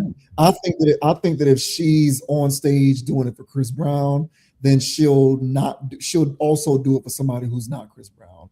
I don't think that this is specific to celebrities or her celebrity crush or her favorite entertainer or artist. I don't. I think that that's a part of who she is as a human being. Yeah. And so, you know, she may do it for Chris Brown more readily because it's a no-brainer. Oh my God, I love Chris Brown. But trust and believe, if she'll do it for Chris Brown, like you said, the cool guy at work or the guy, the top dog at her gym, anything like that, she'll do it for that guy too. Yeah. And so, so y'all just be safe. You know what I'm saying? The vetting process, again, bro, it's not easy, bro. And you got to be able to cut people off. You know, easier said than done. I get it, man. But then that's when you start to get yourself into that territory of, but this is what I signed up for. You know what I'm saying? Because then later on, once everything starts unraveling, bro, because this is what they do, man. It's just like a job, bro. You ain't nothing but a job. They come in with the interview, they're wearing nice clothes, they smell good. You know what I'm saying? They saying all the right things. Then they know they're on the probationary period. So they showing up to work on time, they doing their work on time, they doing everything the right way. You know what I'm saying? Oh, they got PTO, they put it in way in advance, like they following the protocol. As soon as they leave the probationary period, once they feel like they really got you now, oh, I'm locked in. Like I'm locked in. That's when they start showing they behind. That's when they start showing up to work a little bit late. That's when they start doing all that BS. Because now you got to do this whole thing. You got to get HR involved. You got to do all that stuff to get them fired. That's when they start showing they behind, literally and figuratively. Yeah, man.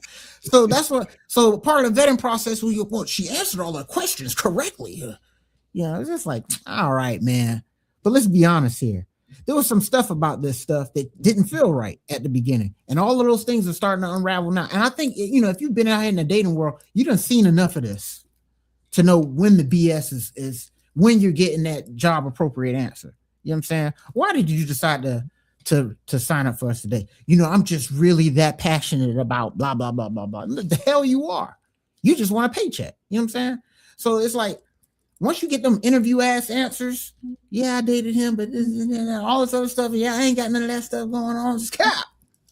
So it's like, yeah, man. So do you vanquish everybody? Nah, man. Just make sure you're in the right pool of people, and you pull from the right pool. Where'd you get it from? Like you said, where'd you get it from? How was y'all conversation? How does this go down? Was this some sloppy ass situationship, and then y'all got serious? Like, what is this? And then that's what you're gonna get your answers. And then once everything done passed over and you done checked off this red flag, checked off that red flag, when everything starts blowing up in your face, that's when you have to sit down and go, well, that's what I chose. So there ain't no blaming this person, blaming that person. You were holding the keys the entire time. So I'm with you, bro. This guy that's out here throwing out her stuff, I mean, it may feel good in a moment. All right. But those back shots will live in internet history forever, bro. Okay, and your face is forever tied to it. You know what I'm saying? So it's just best to just stay away from this, dog. But yeah, man, wild business. It is what it is, man. If my old lady ever says she's going to a Chris Brown concert or anything close to that, we're gonna have to have a strong conversation, man. But yeah, man, wild stuff, man, wild stuff. Yeah, I just don't believe that I don't believe these guys don't know what they're signing up for. I don't believe that. I used to somewhat give them the benefit of the doubt for that, but I stopped doing that a long time ago because, I can't give men credit for being the conscious decision makers that we are, but at the same time, give them enough grace to say, oh, I didn't know this was possible. Yeah, you did, bro. You did. You don't get to have it both ways where you get the credit for being, the judicious decision maker, but then also get to play the naive victim. Look at how she did me wrong. This caught me completely off guard. You just don't get to have those two things at the same time. You don't. So agreed. I believe most men know what they're signing up for, and for various reasons, whether it's because it could be, and we ignore these things for a lot of things. It can be because of maybe it's finances. Maybe we ignore a lot of this stuff because we want to reap certain financial benefits, or we want to reap other benefits. Like we want somebody who can cook meals and do laundry. A lot of times it's rooted in sexual desire. A lot of times we ignore stuff because it's like, oh man, she checks off all of these boxes sexually. And so we ignore all of this other stuff. And then when it blows up in our face, it's like, oh, look what you did. No, bro, look what you did. Exactly. So, exactly. it is what it is, man. But I'm at the point now where I've accepted some women for who they are and what their behavior likely is. I'm no longer balking at that. I just look at these guys who complain about it because I believe we know what we sign up for. 100. I agree, man.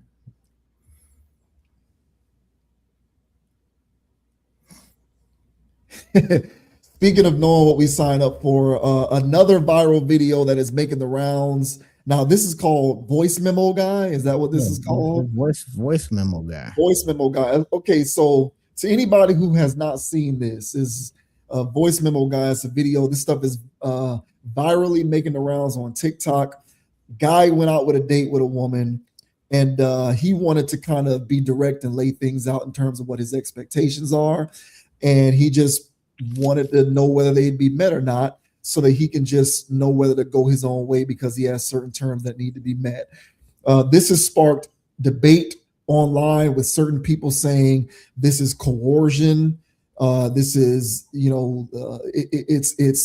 not okay. It's coercive. It's predatory. And then there's other people on the other side saying is it really coercion? Is it really predatory?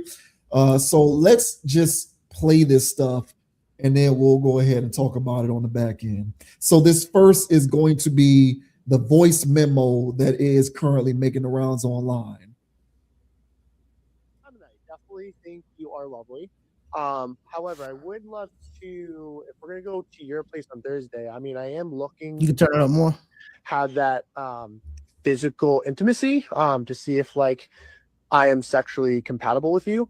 So like if I'm going to come over, like I would be hoping to like hook up, have sex, have a good time, have like that romantic spark and that physical spark there for my own sake, because it's hard for me to continue dating someone and seeing them if I don't know if I'm sexually compatible. So I know you said I don't know about that. So like I guess my thing is like what would be the point of me coming over then if we're not gonna like hook up and like cuddle and like be intimate with each other? And if that's what you don't want, that's fine. But like, I think we should just like end it here then, respectfully, just because first date, that's fine. Like you want to get to know each other. I'm all about that. But like, I am looking to have that physical aspect there. And I don't want to continue seeing someone if I don't know if that's good, if that's not there or not. So up to you. Let me know. I'm happy to,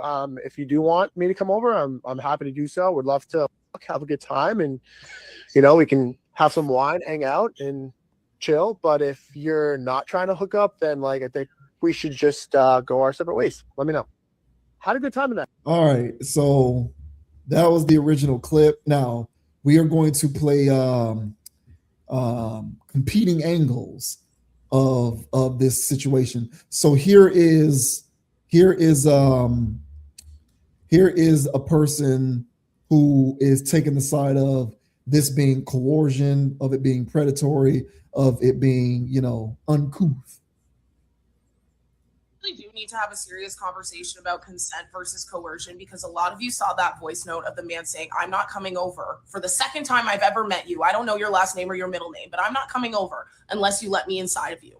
That's coercion. That's an ultimatum. Real consent is, hey, do you want to do this? Yes or no? It's not, if we don't do this, then I won't do Y. That is conditional pressure. And the fact that there are women on this internet who seem woke, who think that's consent, And I have a whole other part of this video where I talk about the fact that he's obviously incel, because somebody who has any kind of game and is a physical person doesn't need to set a voice note in a way where it sounds like he's talking to his boss or an employee about let's circle back later type thing. He wouldn't send that if he had any game or any like real way to connect with women and make them feel safe. Right? Like that's a very off-putting, it raises the hairs on the back of your neck for the way that it feels so clinical, and she could be anybody. Right? I had a really great time with you, but what's the point of me coming over if we're not going to have sex? So he's showing he doesn't value her presence. He doesn't value her as a person. He doesn't value her timeline, her consideration of a timeline, the fact that for her to be comfortable physically might take more than one date. He doesn't care about any of that. But if they're going to see each other again, it has to be under a sexual circumstance. And that is a pace he is setting that he is not willing to negotiate on. And you think that's all fun and good. And what? I actually. Okay, so that pretty much gives you an idea of how she feels about it. And now here is a different perspective that this is being looked at from. Is, hey, do you want to do this? Yes or no? It's not, if we don't do this, then I won't do Y. The meaning of a message can never be changed by the way that it's expressed. It might change the way that it's received by the listener. It might change the way that the person feels about the message, but it actually doesn't change the message at hand. No matter what wrapping paper you use, it won't change the gift that's inside. It doesn't matter if he says, hey, can we have sex on the second date? And the other person responds, no. And then he says, okay, then I don't want to go on the second date. There is still going to be that idea of, if we don't do this, then I would not like to do that. And so if the idea at hand itself is not coercive, then the entire voice note is not coercive. And that's because coercion is a matter of threats and circumstance. For instance, if this guy was driving this girl home and said, if we do not have sex, I will not drop you back at home, that is coercion. Because there's one, a threat in which the person is not going to drop her off in a safe location. And then two, no alternatives to the person at hand. I think when we use the word ultimatum, people are confusing that with not having any other choice. But again, the best thing about dating someone is that you don't have to date them. The same way that if I was talking to someone and I said, hey, I do not plan on ever having sex with you. So if that's something that you need, then we probably should not continue going out. That would not be coercion. If that does not work for the person, then that's their opportunity to be like, okay, that's not going to work for me. Do I think the voice message was good? No. I actually think it's pretty disgusting, and I'm glad that I didn't receive it. But I am glad that that girl knew what that guy was looking for and was able to quickly understand that that is not what she's looking for, and then end the relationship right there. Real consent is. All right, so there you go. Competing perspectives on this one. So what do you make of this one? I got a very good chuckle out of listening to that voice memo.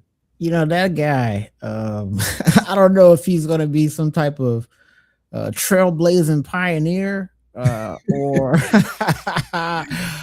or just looked at as some type of, socially awkward loser guy in history. But to me personally, man, it's just one of those things where, when you're out here dating, man, if you're doing dating apps or anything like that, and this is your economy of how you meet new people, like at some point you just get to, let's just cut to the chase. Let's just get straight to, the meat and potatoes with this. Like, there's no need to beat around the bush. We're out here having fun, or at least that's what I want to do. I just want to have fun. So I'm not in the business of going out on all of these dates because you're bored. You know what I'm saying? Like, I'm not in the mood for that. So you don't have to be bored if we're going to be hanging out for real. You know what I'm saying? So I get all of that. So I think the problem with this is the level of direct that he was about it. This is thing, that women don't like certain things to be said out loud. They want things to just happen, as they say, organically. Mm-hmm. They don't like for things to be announced. Yeah. It was just one girl I was dealing with, and I don't know what I was talking about, but it was something. Okay. And I was direct about it. And, she told me, on that occasion and another, she was like, man, it's a little too direct, man. You kind of messing with the mood. I'm like, what do you mean, man? Are we doing it or not? You know what I'm saying? Like, what's happening there? You know what I'm saying? So, and amongst other things, I realized that the current state of how a lot of women think nowadays is that they want somebody with game, somebody to talk them either into something or out of something, and have that feeling of whatever. As soon as you start talking and making things contractual, like you start laying stuff out, it ruins all of that, those dopamine rushes that they're looking for when they're doing this other stuff, this cat and mouse game thing. I'm gonna pull back a little bit and see how much you go for this and do all of that. And him just saying, hey, look, hey, are we doing this? Or, it cuts through all of that, man. You know what I'm saying? It's like a Dawn commercial where the grease is in there and they just drop a drop in there and the grease just scatters. It just, all the game just scatters. Like, none of that stuff, it matters no more. And she's like, look, that's not fun. I want to do the cat and mouse thing. And even if, because at least according to how this goes, is she invited him over to her house. So normally, you know what I'm saying? If I was in the field, I would have taken that as, oh, okay, well, she's come over to my side of things. There's at least a good chance it's gonna go down. Yeah. Right. But I have also been on the side of things where they still playing the games, and I'm not gonna be the guy that's being a little too aggressive. You know what I'm saying? So I understand where that's coming from. Of that's still not clear enough, especially if he out here and this is how he living. It's like, I don't have time for that either. Are we going to be doing this or not? And yeah, that's a little too direct. But a lot of people say that they want direct energy. They want people to be honest with them up front. They don't want to have their time wasted. I wish this person had said this. I wish this person had said that. Well, somebody actually says it, and it comes off a little distasteful. Now, granted, the guy, he didn't say it the smoothest way. He wasn't keeping it P while he's talking. All right. You know what I'm saying? I guess if you sound smoother, it's just one of those things where, it's harassment if the guy's ugly, and he's shooting a shot if he's attractive, and I think it was one of those things that if he came off smoother on audio, it was a little jagged, a little rough around the edges, but he was still expressing what he wanted. So was he in the right? I think so. It's not everybody's cup of tea, but that's how he living, and I don't think he did anything offensive. So, I'm on the side of being open and transparent. I don't know the whole story about this, but I'm on the side of being open and transparent. And nowadays, if sending a voice message, you know what I'm saying, gets to the point, I don't know, then do that. So I don't have a problem with what he said, man. I think that the people talking about coercion and all this other stuff, man, is a little too much overblown, man. But what are your thoughts on voice memo guy? Having this whole debate online on whether he was a little too aggressive or he was acting within his rights. What are your thoughts, man? I think I'm getting an echo. Am I hearing that? It's on your end, not on mine. So I don't hear anything. Still there, testing. I don't hear it on my side. So okay, I'll just keep going. What that is gonna bother me. Why is it all of a sudden echoing? It might be it's all good, man. So check out your did you crank up anything volume wise while you were showing videos? On the tab I did. It's okay, it's gone now. It's gone. So I believe every woman knows whether they want to sleep with a man within the first, I don't know, hour of meeting them. I think women make their minds up. It's just all a matter of going through the proper protocol before making it happen so that they don't feel like they're cheapening themselves. But whether they've already, the decision that this is a guy that I will do this with is made very early on. Everything else is just procedural at that point. From what I hear, it's damn near instantaneous. Yeah. And everything else is procedural at that point. So this voice memo guy, I'm assuming it didn't go down and she declined. But the only reason why she didn't decline it because he sent the voice memo.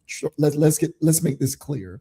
She didn't decline because he sent the voice memo. She declined because she already knew, had made her mind up. I'm not exactly sure if this is a guy that I'm ready to sleep, that I want to sleep with or not. If she had already made up her mind that this is a guy that she's willing to sleep with, the voice memo was not going to stop that from happening. The voice memo only stopped it from happening because in her mind, she was at the most undecided.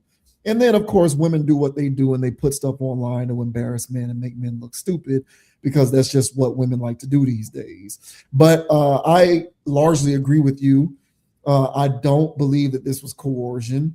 Coercion would have been, I'll leave you stranded if you don't sleep with me. Like, you know what I'm saying? We drove out here to this restaurant and I'll just leave you here at this restaurant if you don't agree to sleep with me on the next date. That's coercion because now you're putting somebody potentially in, any sort of imminent danger, or you're just putting them in a compromised position because you're not getting your way. They're also saying this, like they're also saying that the girl was now obligated if she said yes. So if he came over and then she decided to say no, then it could be great now. Yeah, well, that to me is dumb, quite frankly, because she's not gonna say she's comfortable with it and then renege. Like, you have that freedom of choice. Just say no initially, period. It is what it is. So I'm not trying to hear all of that. That's I'm really dismissing that point of view. That's dumb. But no, it's not coercion. It's direct. It's direct. And the way that he presented it might be a little cringe because he sounded real, email-ish. Like the way that he expressed himself in the voice message sounds the same way that I type my emails up. You know what I'm saying? So it sounded real polished and professional. And so maybe that took some of the sexiness out of the situation. But was it coercive? No. And was it direct? Yes. And at the end of the day, the way I feel about this stuff, one of my main themes talking about relationships on this channel is, men. What I've often said is, we as men need to just accept the reality that we know what we want, and we just need to give women the chance to make an informed decision. Because the thing that we don't need, what we didn't need to happen is for, her to agree to whatever terms that he was asking for. They go through with it, and then he still decides, I don't want to date you. Because now what you have is another bitter, jaded, angry woman back in the dating market who hates men and believes all men are up to no good or are liars or cheaters or scammers. Mm-hmm. We don't need another cynical, pessimistic, myopic woman polluting otherwise cleaner waters because of her past negative experiences. That's what we don't need. Mm-hmm. So what prevents all of that from happening is her knowing up front what this dude is so that she can make an informed decision. And once she makes an informed decision, she can go her own way. No harm, no foul. Correct. There's nothing coercive about that. Correct. So you see, the woman who believes that this was coercive, she's conflating coerciveness with like tactfulness. Those aren't the same thing. Just because it was a cringy message and just because you don't like the nature in which he delivered it doesn't make it coercive or predatory. So let's make sure that we apply that separation. Mm-hmm. Because at the end of the day, the best thing that came out of this is she was given the opportunity to make an informed decision. And I think, I think we can use more instances of women being able to make informed decisions. Look, I've been on the record saying plenty of times, a lot of times we lie because we feel like if we tell the truth, the woman is just definitely going to say no. And I believe, largely because I've been there from personal experience, that a lot of times these chicks be respecting honesty. So if you tell them where you're coming from and you tell them what they want, they're more likely to say yes than you think. But we don't realize that because we just think automatically that if we tell them the truth, they're going to be like, no, I'm not with that. A lot of these chicks be willing to say yes, as long as we're honest about the situation. Now, is that the case every time? No. Sometimes if we tell the truth, they will say, okay, no, I'm not with that.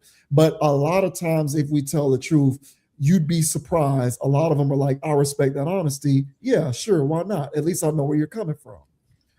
So, a lot of times we don't give these chicks the opportunity enough, in my opinion, to make an informed decision.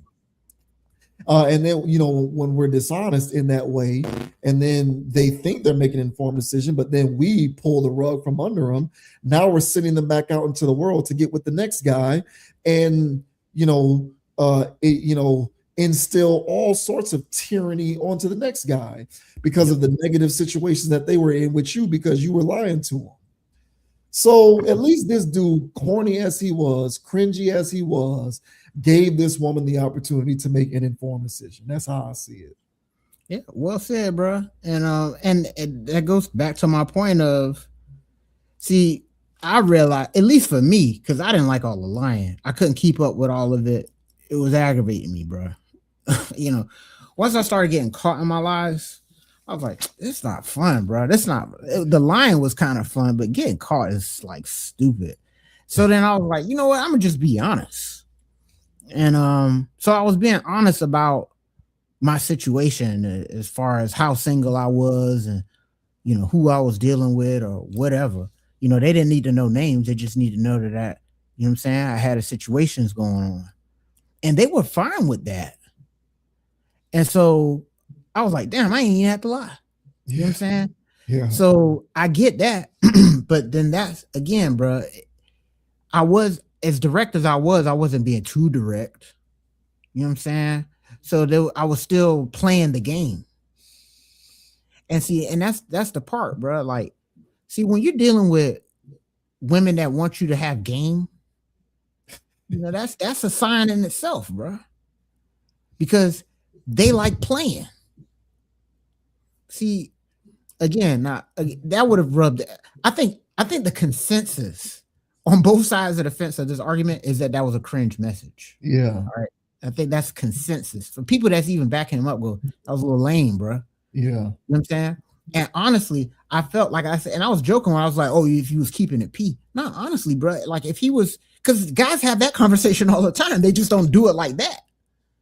You know what I'm saying? And the woman understands because it's game enough. Right? It's the same contract. It is, yeah. It's the delivery.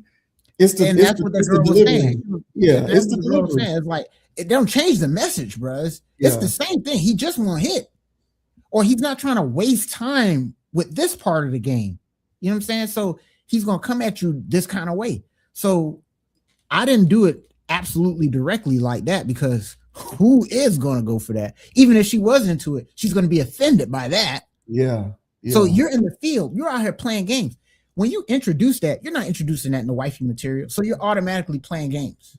So since you're automatically playing games, there has to be some games being played when you're even telling the truth. Sad, man. So there had to be a more roundabout way that you can do that for her to understand that your time is precious. You don't have time out here while you're doing this dating thing. You're not wasting time. You probably give her a few anecdotal examples of how time got wasted in the past when you're just really just trying to have fun. You know what I'm saying? And so once you do all of these things, there's enough picking up with each other or putting down. She signed up for it in a roundabout kind of way. Then she offers you over to the house.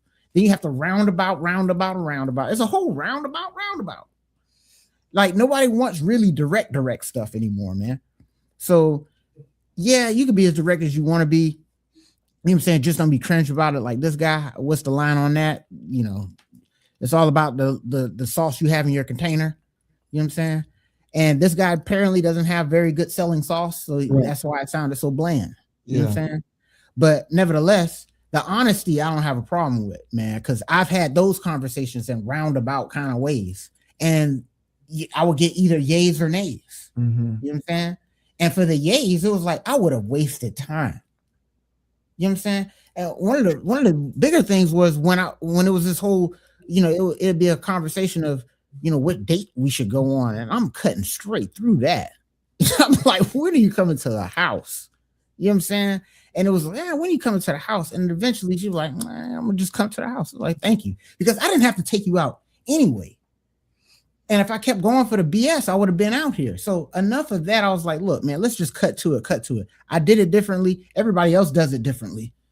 This guy just came out with a real full-fledged, you know what I'm saying? Do you agree? Yes or no? Check the box.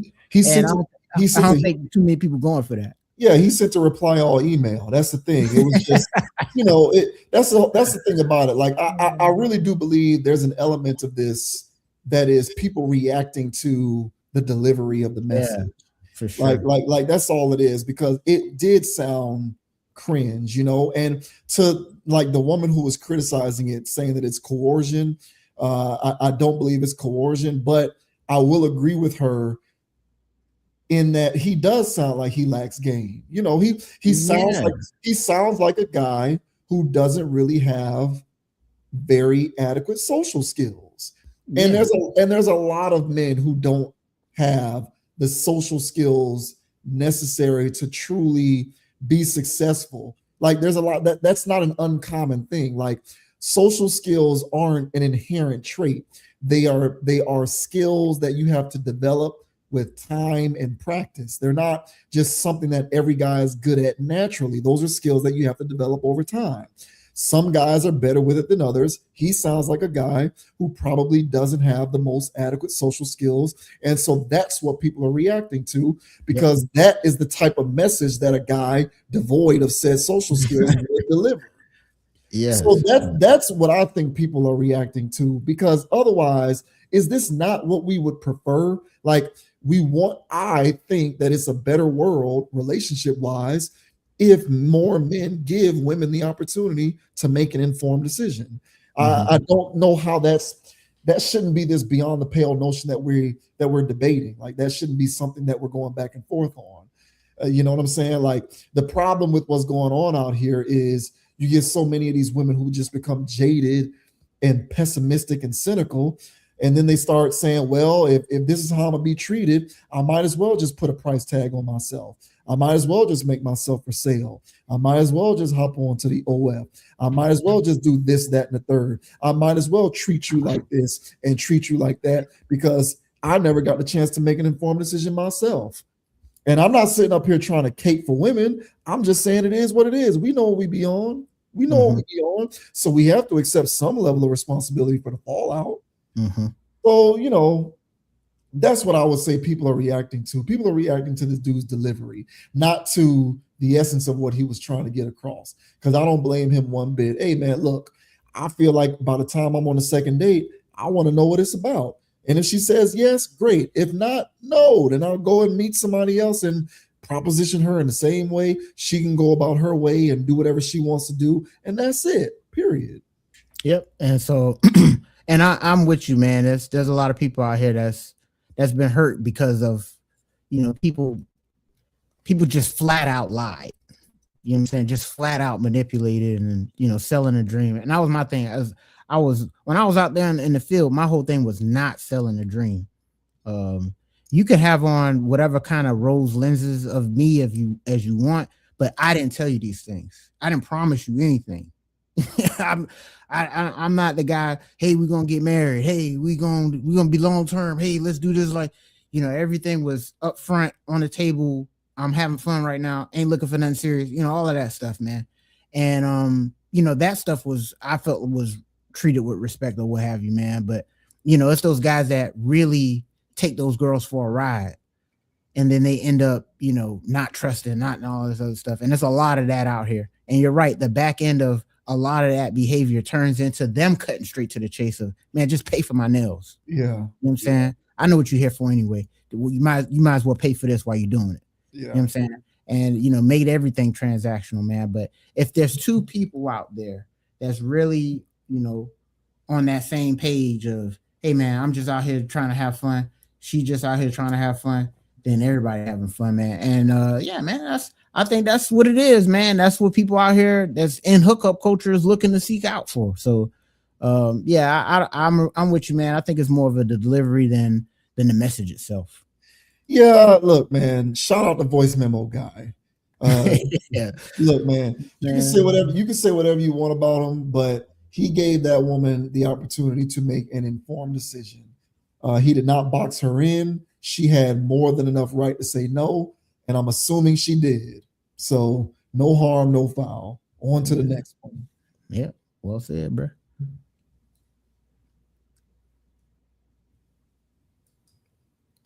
We round things out with friend of the channel Jadakiss and friend of the channel Fat Joe being responded to by 38 Spesh, who's calling them out for lack of age appropriate music. I'll put it that way. So let me see, because earlier I pulled this link up, right? But I was being inundated with ads that I couldn't turn off, and they were making noises, and I just couldn't handle that. It looks like my cookies have been updated here, so we might be safe. So this says 38 Spesh eviscerates Jadakiss, Fat Joe, and DJ Khaled over the aroma. 38 Spesh isn't having it after the release of Fat Joe's The Aroma with Stove God, Cooks, and Jadakiss, who seemingly responded to the Rochester MC's recent comments. During an interview with Bag Fuel, 38 Spesh unleashed on Joe, Jada, and DJ Khaled for attempting to go at him on the song. Spesh's first concern surrounded the content of the song, in which they're describing the aroma of drugs. Ultimately, though, 38 Spesh had all of the smoke for Jadakiss, who rapped on the verse. Is this about a verse, or is this about a career? So yada yada yada. Spesh's criticism of Khaled underscored a common talking point that many people have had over the past few years, including Drake. Khaled, do you speak like that when you are around your Palestinian people, or you just speak like that when you're around N-words? I want to know. Do you speak that when you're around your people, or is that some stuff you do around N-words? I want to know that. 38 Spesh made it clear that he won't be backing down in this feud, which frankly is quite courageous when you consider that he's an independent artist going against 3 artists under the Rock Nation umbrella. So the key to all see, there goes that noise again. Let me get out of here. What the hell? I think it was about there goes that noise again. See? What? Oh, it's that damn game to the left, bro. It is, yeah, I know, but I can't turn it off. I try to disable it and I can't. It keeps popping back up, bro. I'm telling you right now, you can tell. I told it to go away, and I told Google that I'm not interested, and it just popped up again. I couldn't make it stop. That's Hot New Hip Hop, bro. Hot New Hip Hop is a broken, horrible website. It's turning into World Star on it is World Star. Yeah, Hip Hop DX is becoming the same thing. All right, so here is 38 Spesh. The key to this whole thing is 38 Spesh commenting on the nature of this song, The Aroma, and the fact that you got rappers like Jadakiss and Fat Joe, both who are over the age of 50 years old, still making songs where they're talking about the smell of drugs. So that's what 38 Spesh is calling out here. So here is 38 Spesh taking Jadakiss and Fat Joe to task. I think it was a bad idea. Why was it not a good song? Or well, let me tell you why I think it was a bad idea. And I don't know who idea was. Maybe it was Fat Joe's. But to sit there and have 50-year-old men making a song about the aroma of drugs is not too appealing, my nigga. Like, who are y'all trying to aim for? Like, y'all niggas should be making songs about like the prescription drugs y'all taking to stay alive and shit. As a, you know what I'm saying? There you go. Like peptides and shit. You niggas should be rapping about peptides and motherfucking AARP and shit like that. What the fuck is wrong with you niggas talking about the aroma of drugs? Like we old as a bitch. Y'all niggas 10, 15 years older than me. Talking about the aroma of drugs. Who idea was that? And then to diss me on it was stupid. A real drug dealer? Y'all gonna diss a real drug dealer? A nigga that really sold drugs on a song? Kiss, you spit the verse, you got fucking Khaled and Fat Joe as your backup dancers. You wearing a book bag that another man gave you. You spit the verse, you spit the verse. Fat Joe, he more happy about your verse than his. DJ Khaled jumping on the couch, he don't know what's going on. He just happy to be around niggas.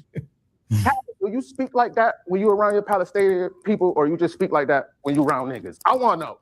And do you speak animated like that, like when you around your people, or that's some shit you just do around niggas? I want to know this. We gonna talk this shit and understand this shit. I'm shooting everybody. Everybody gets shot the fuck up. You speak about an independent nigga. Think I need anything from anybody? Now back to this shit. That was a bad idea. I don't want to hear no 50-year-old niggas, damn near 60, talking about the aroma of drugs. You don't want to hear that shit. You don't want to hear that shit. But y'all don't want. Y'all got to play the industry game. I don't. So I speak. Well, I don't know. Nigga. I don't know. Y'all might need niggas. Nigga, I'm sorry. we're considered. I'm sorry. Listen. Okay. We damn near blacklist. Yo, bro, I spend all my own money. They got so offended when they say you got to play industry. Y'all do got to play industry games. Y'all do got to say this drug dealing music's hot. Stop lying, bro. Stop lying. So yeah, there's a 38 Spesh, man. What do you make of this take? Yeah, I mean, he has a point. Yeah, he definitely has a point. Okay, I saw the video that he's referring to where Jadakiss is giving bars. Look, man. I don't know what it is about. I'm not ageist when it comes to rap. We've had this conversation before, but I do have a problem with older guys rapping, acting, and behaving as if they're still in their 20s and 30s, bro. Like, I do have a problem with that. And I didn't know Jadakiss and them was in their 50s, but adding it up, they should be in their 50s. Yeah, Fat Joe's 55. Fat Joe is closer to 60 than 50 at this point. So when we're dealing with that, you know what I'm saying? And I look at them and they moving like that. You know what I'm saying? Like, I don't want to hear Cameron rap right now. And I love Cameron, brother. I don't want to hear him rap right now. So when I hear him rapping and do stuff, I don't want to hear none of these old dudes that's launching these podcasts. Unless it's age appropriate music, I don't want to hear it. So when I saw Jadakiss do it, I was like, come on, Jadakiss, let's not do that. And then I saw Fat Joe chime in. And I saw Khaled in there. I'm like, what is this? So this look that 38 is talking about, it was a bad look. I mean, I just saw that, I didn't have to be the one being dissed to think that was cringe. You know what I'm saying? Now, of course, there's going to be people in the comment section of these videos eating it up. Oh, Kiss still got it. Kiss still, Like, come on, bro. Y'all know this ain't hot, bro. Like, stop lying to yourselves. You know what I'm saying? So one thing when I was listening to it, bro, because that stove guard guy, he pisses me off. But I'm telling you, he's good. See, I don't like the fact because he's good, but he's talking too much drugs, man. But so I don't like that. I don't like that. He takes it to another level. Like, he's trying to harmonize with it and do all this other stuff. Like, so bro, he's signed to Griselda. He with Benny the Butcher. What you think he gonna be rapping on? Hey, man, I know it, man. And let's trust me. I done listened to some of this guy's stuff. So, real quick story on this. I didn't even know who this guy was. And when I went to the Currency show while he was Currency was out here in Austin, he was opening for him. And people knew the songs and stuff like that. But it was one song that they was playing. And I was like, man, this guy's snapping, man. But he's talking absolute, you know what I'm saying, drug stuff. Just crazy stuff, man. But, he's talented for what he's doing. So for them to get him on there for that young youth movement thing, it worked until they got on there with their old ass. I'm sorry, and I'm not an ageist guy. But I'm ageist when you out there, you know what I'm saying, trying to hoop with the AAU kids, and you're a retired veteran. You know what I'm saying? Like, bro, like let these young people get it. So, and rap your own age appropriate stuff. So I ain't saying you got to rap about AARP like 38 said, but come on, bro, like get with it. So I was disappointed in that. So I had to look up how old 38 is. 38 is a year older than me, bro. So, you know what I'm saying? He's in his 40s. So you scratching the surface, bro. A lot of people say you should have stopped that cocaine rap 10 years ago yourself. You know what I'm saying? So he playing with fire there, but his excuse is that they're 10 years older than me. You know what I'm saying? So that's his excuse. But trust me, I just heard some stuff not too long ago with him on it, talking about some wild stuff about drugs.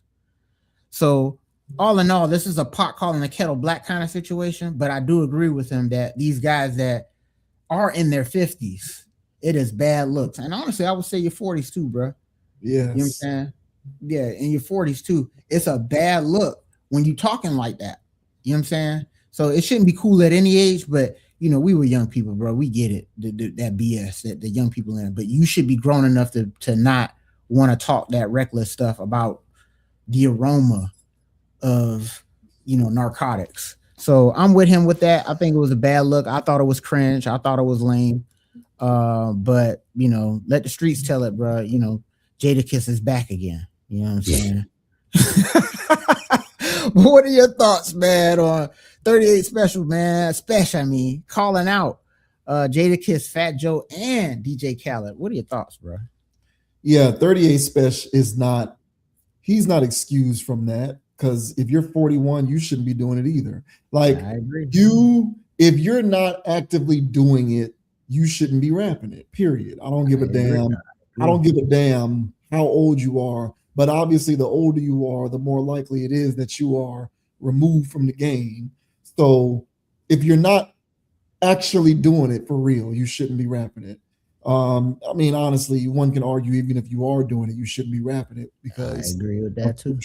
Because of the content of the message. But be that as it may, at least there's some authenticity inherent in, you know, you still being actively involved in order for it to make sense for you to be rapping like that. But just because they 10, 15 years older than you, bruh, don't excuse you. You shouldn't be doing it either. You're 41. You shouldn't be doing it either. Like, I agree. And you know, these guys, man, Jadakiss and Fat Joe in particular, they personify, you know, hip hop's refusal to age gracefully. They are a part of what is preventing the genre from aging gracefully, because they are a part of this mindset which believes that the essence of the music is talking about that stuff. So even if you are at a point where you're not actively involved, or you've matured in age or reached a point in age in which it is no longer, in which it's beneath you to still be talking about that, you're going to be doing it anyway, because you think in order to be authentic to the craft, you have to be talking like that. That's a music industry machination. That is an act of inception that was effectively pulled off by the music industry to make hip hop and everybody involved in hip hop believe that authenticity with hip hop involves rapping about this street stuff, even if you're not really doing it.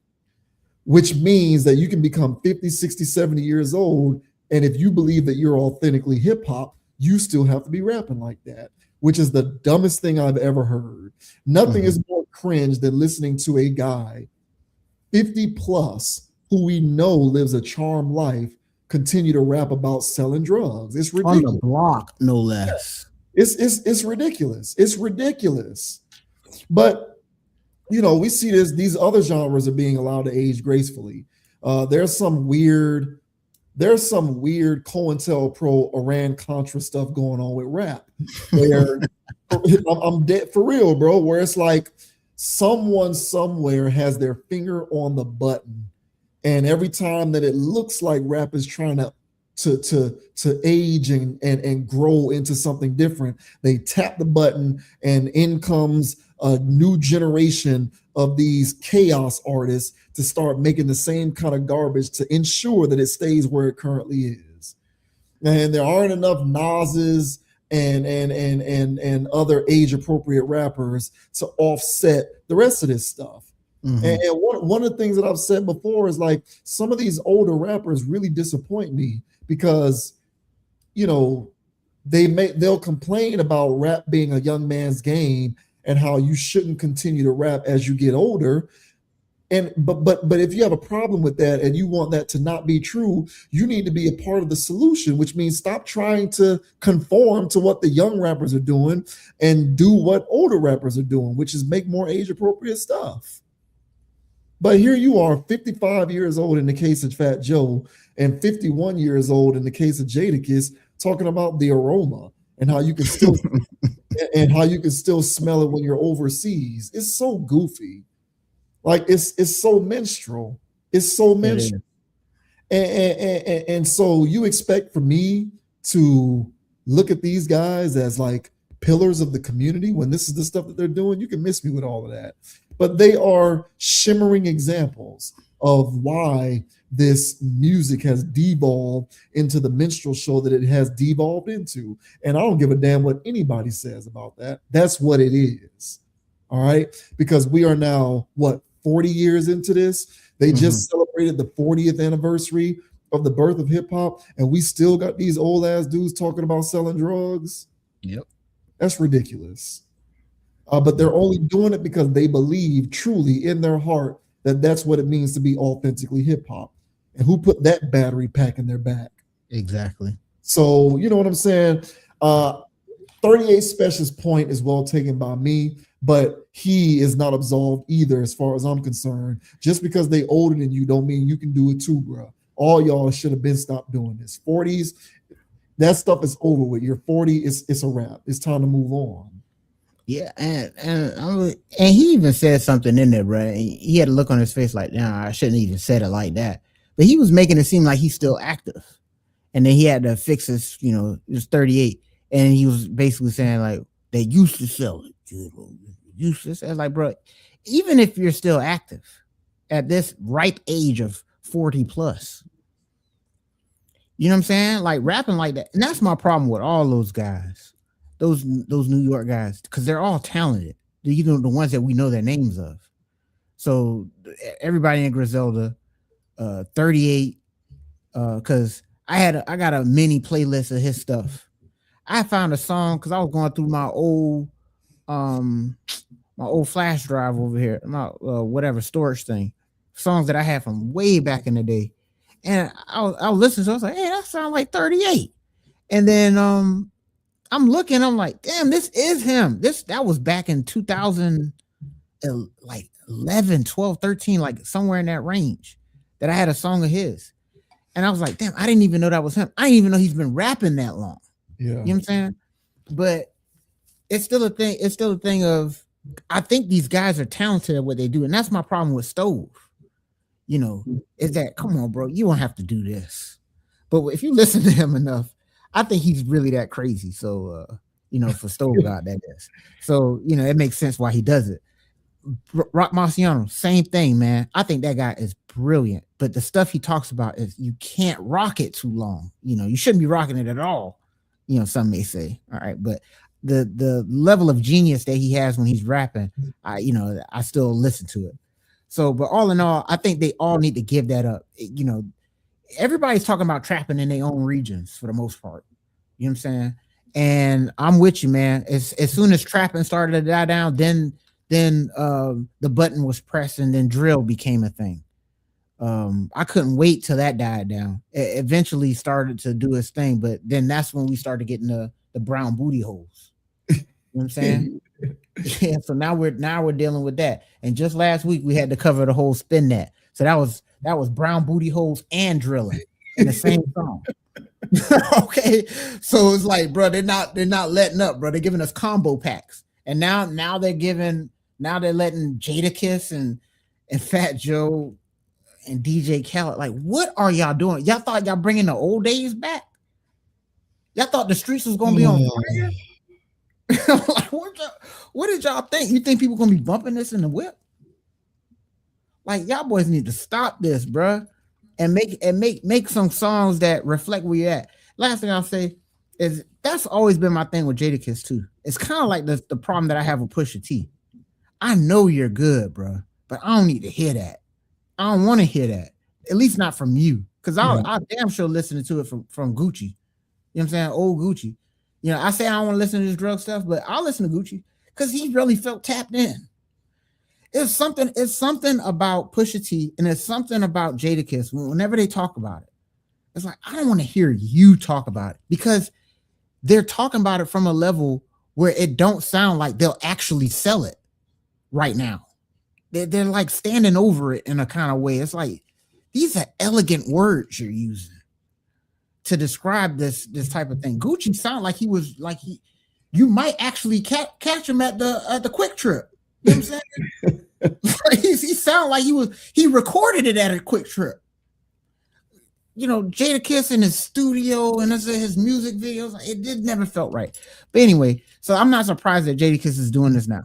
You know what I'm saying? So, you know, it is what it is. Shout out to Styles P, man, for keeping it 100. You know what I'm saying? He's the only one in that bunch that actually stuck to who he was.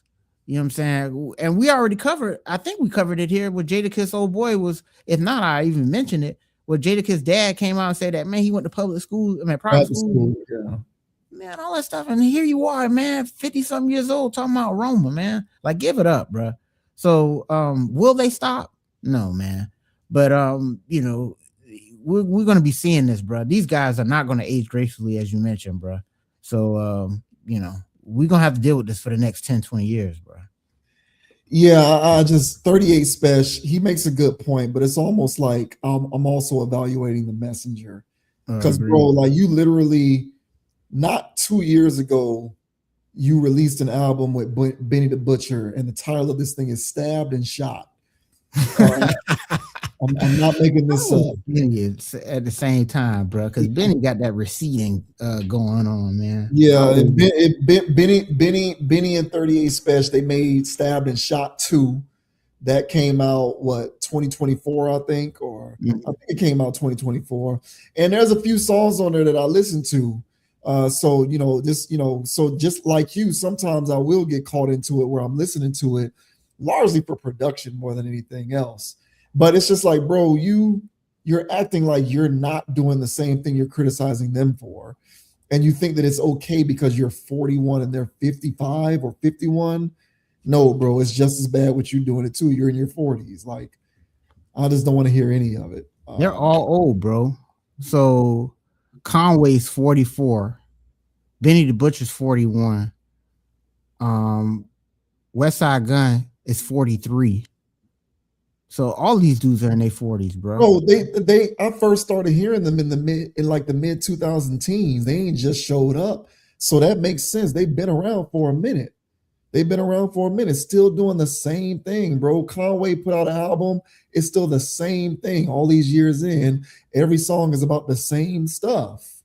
So what are you going to do, bro? 40, 50, 60, it doesn't matter. Like, this is what hip hop aging looks like, is these guys still rapping the same stuff even when they're like 50 and 60 years old. Yeah, madness. Yeah, it's cringe, man.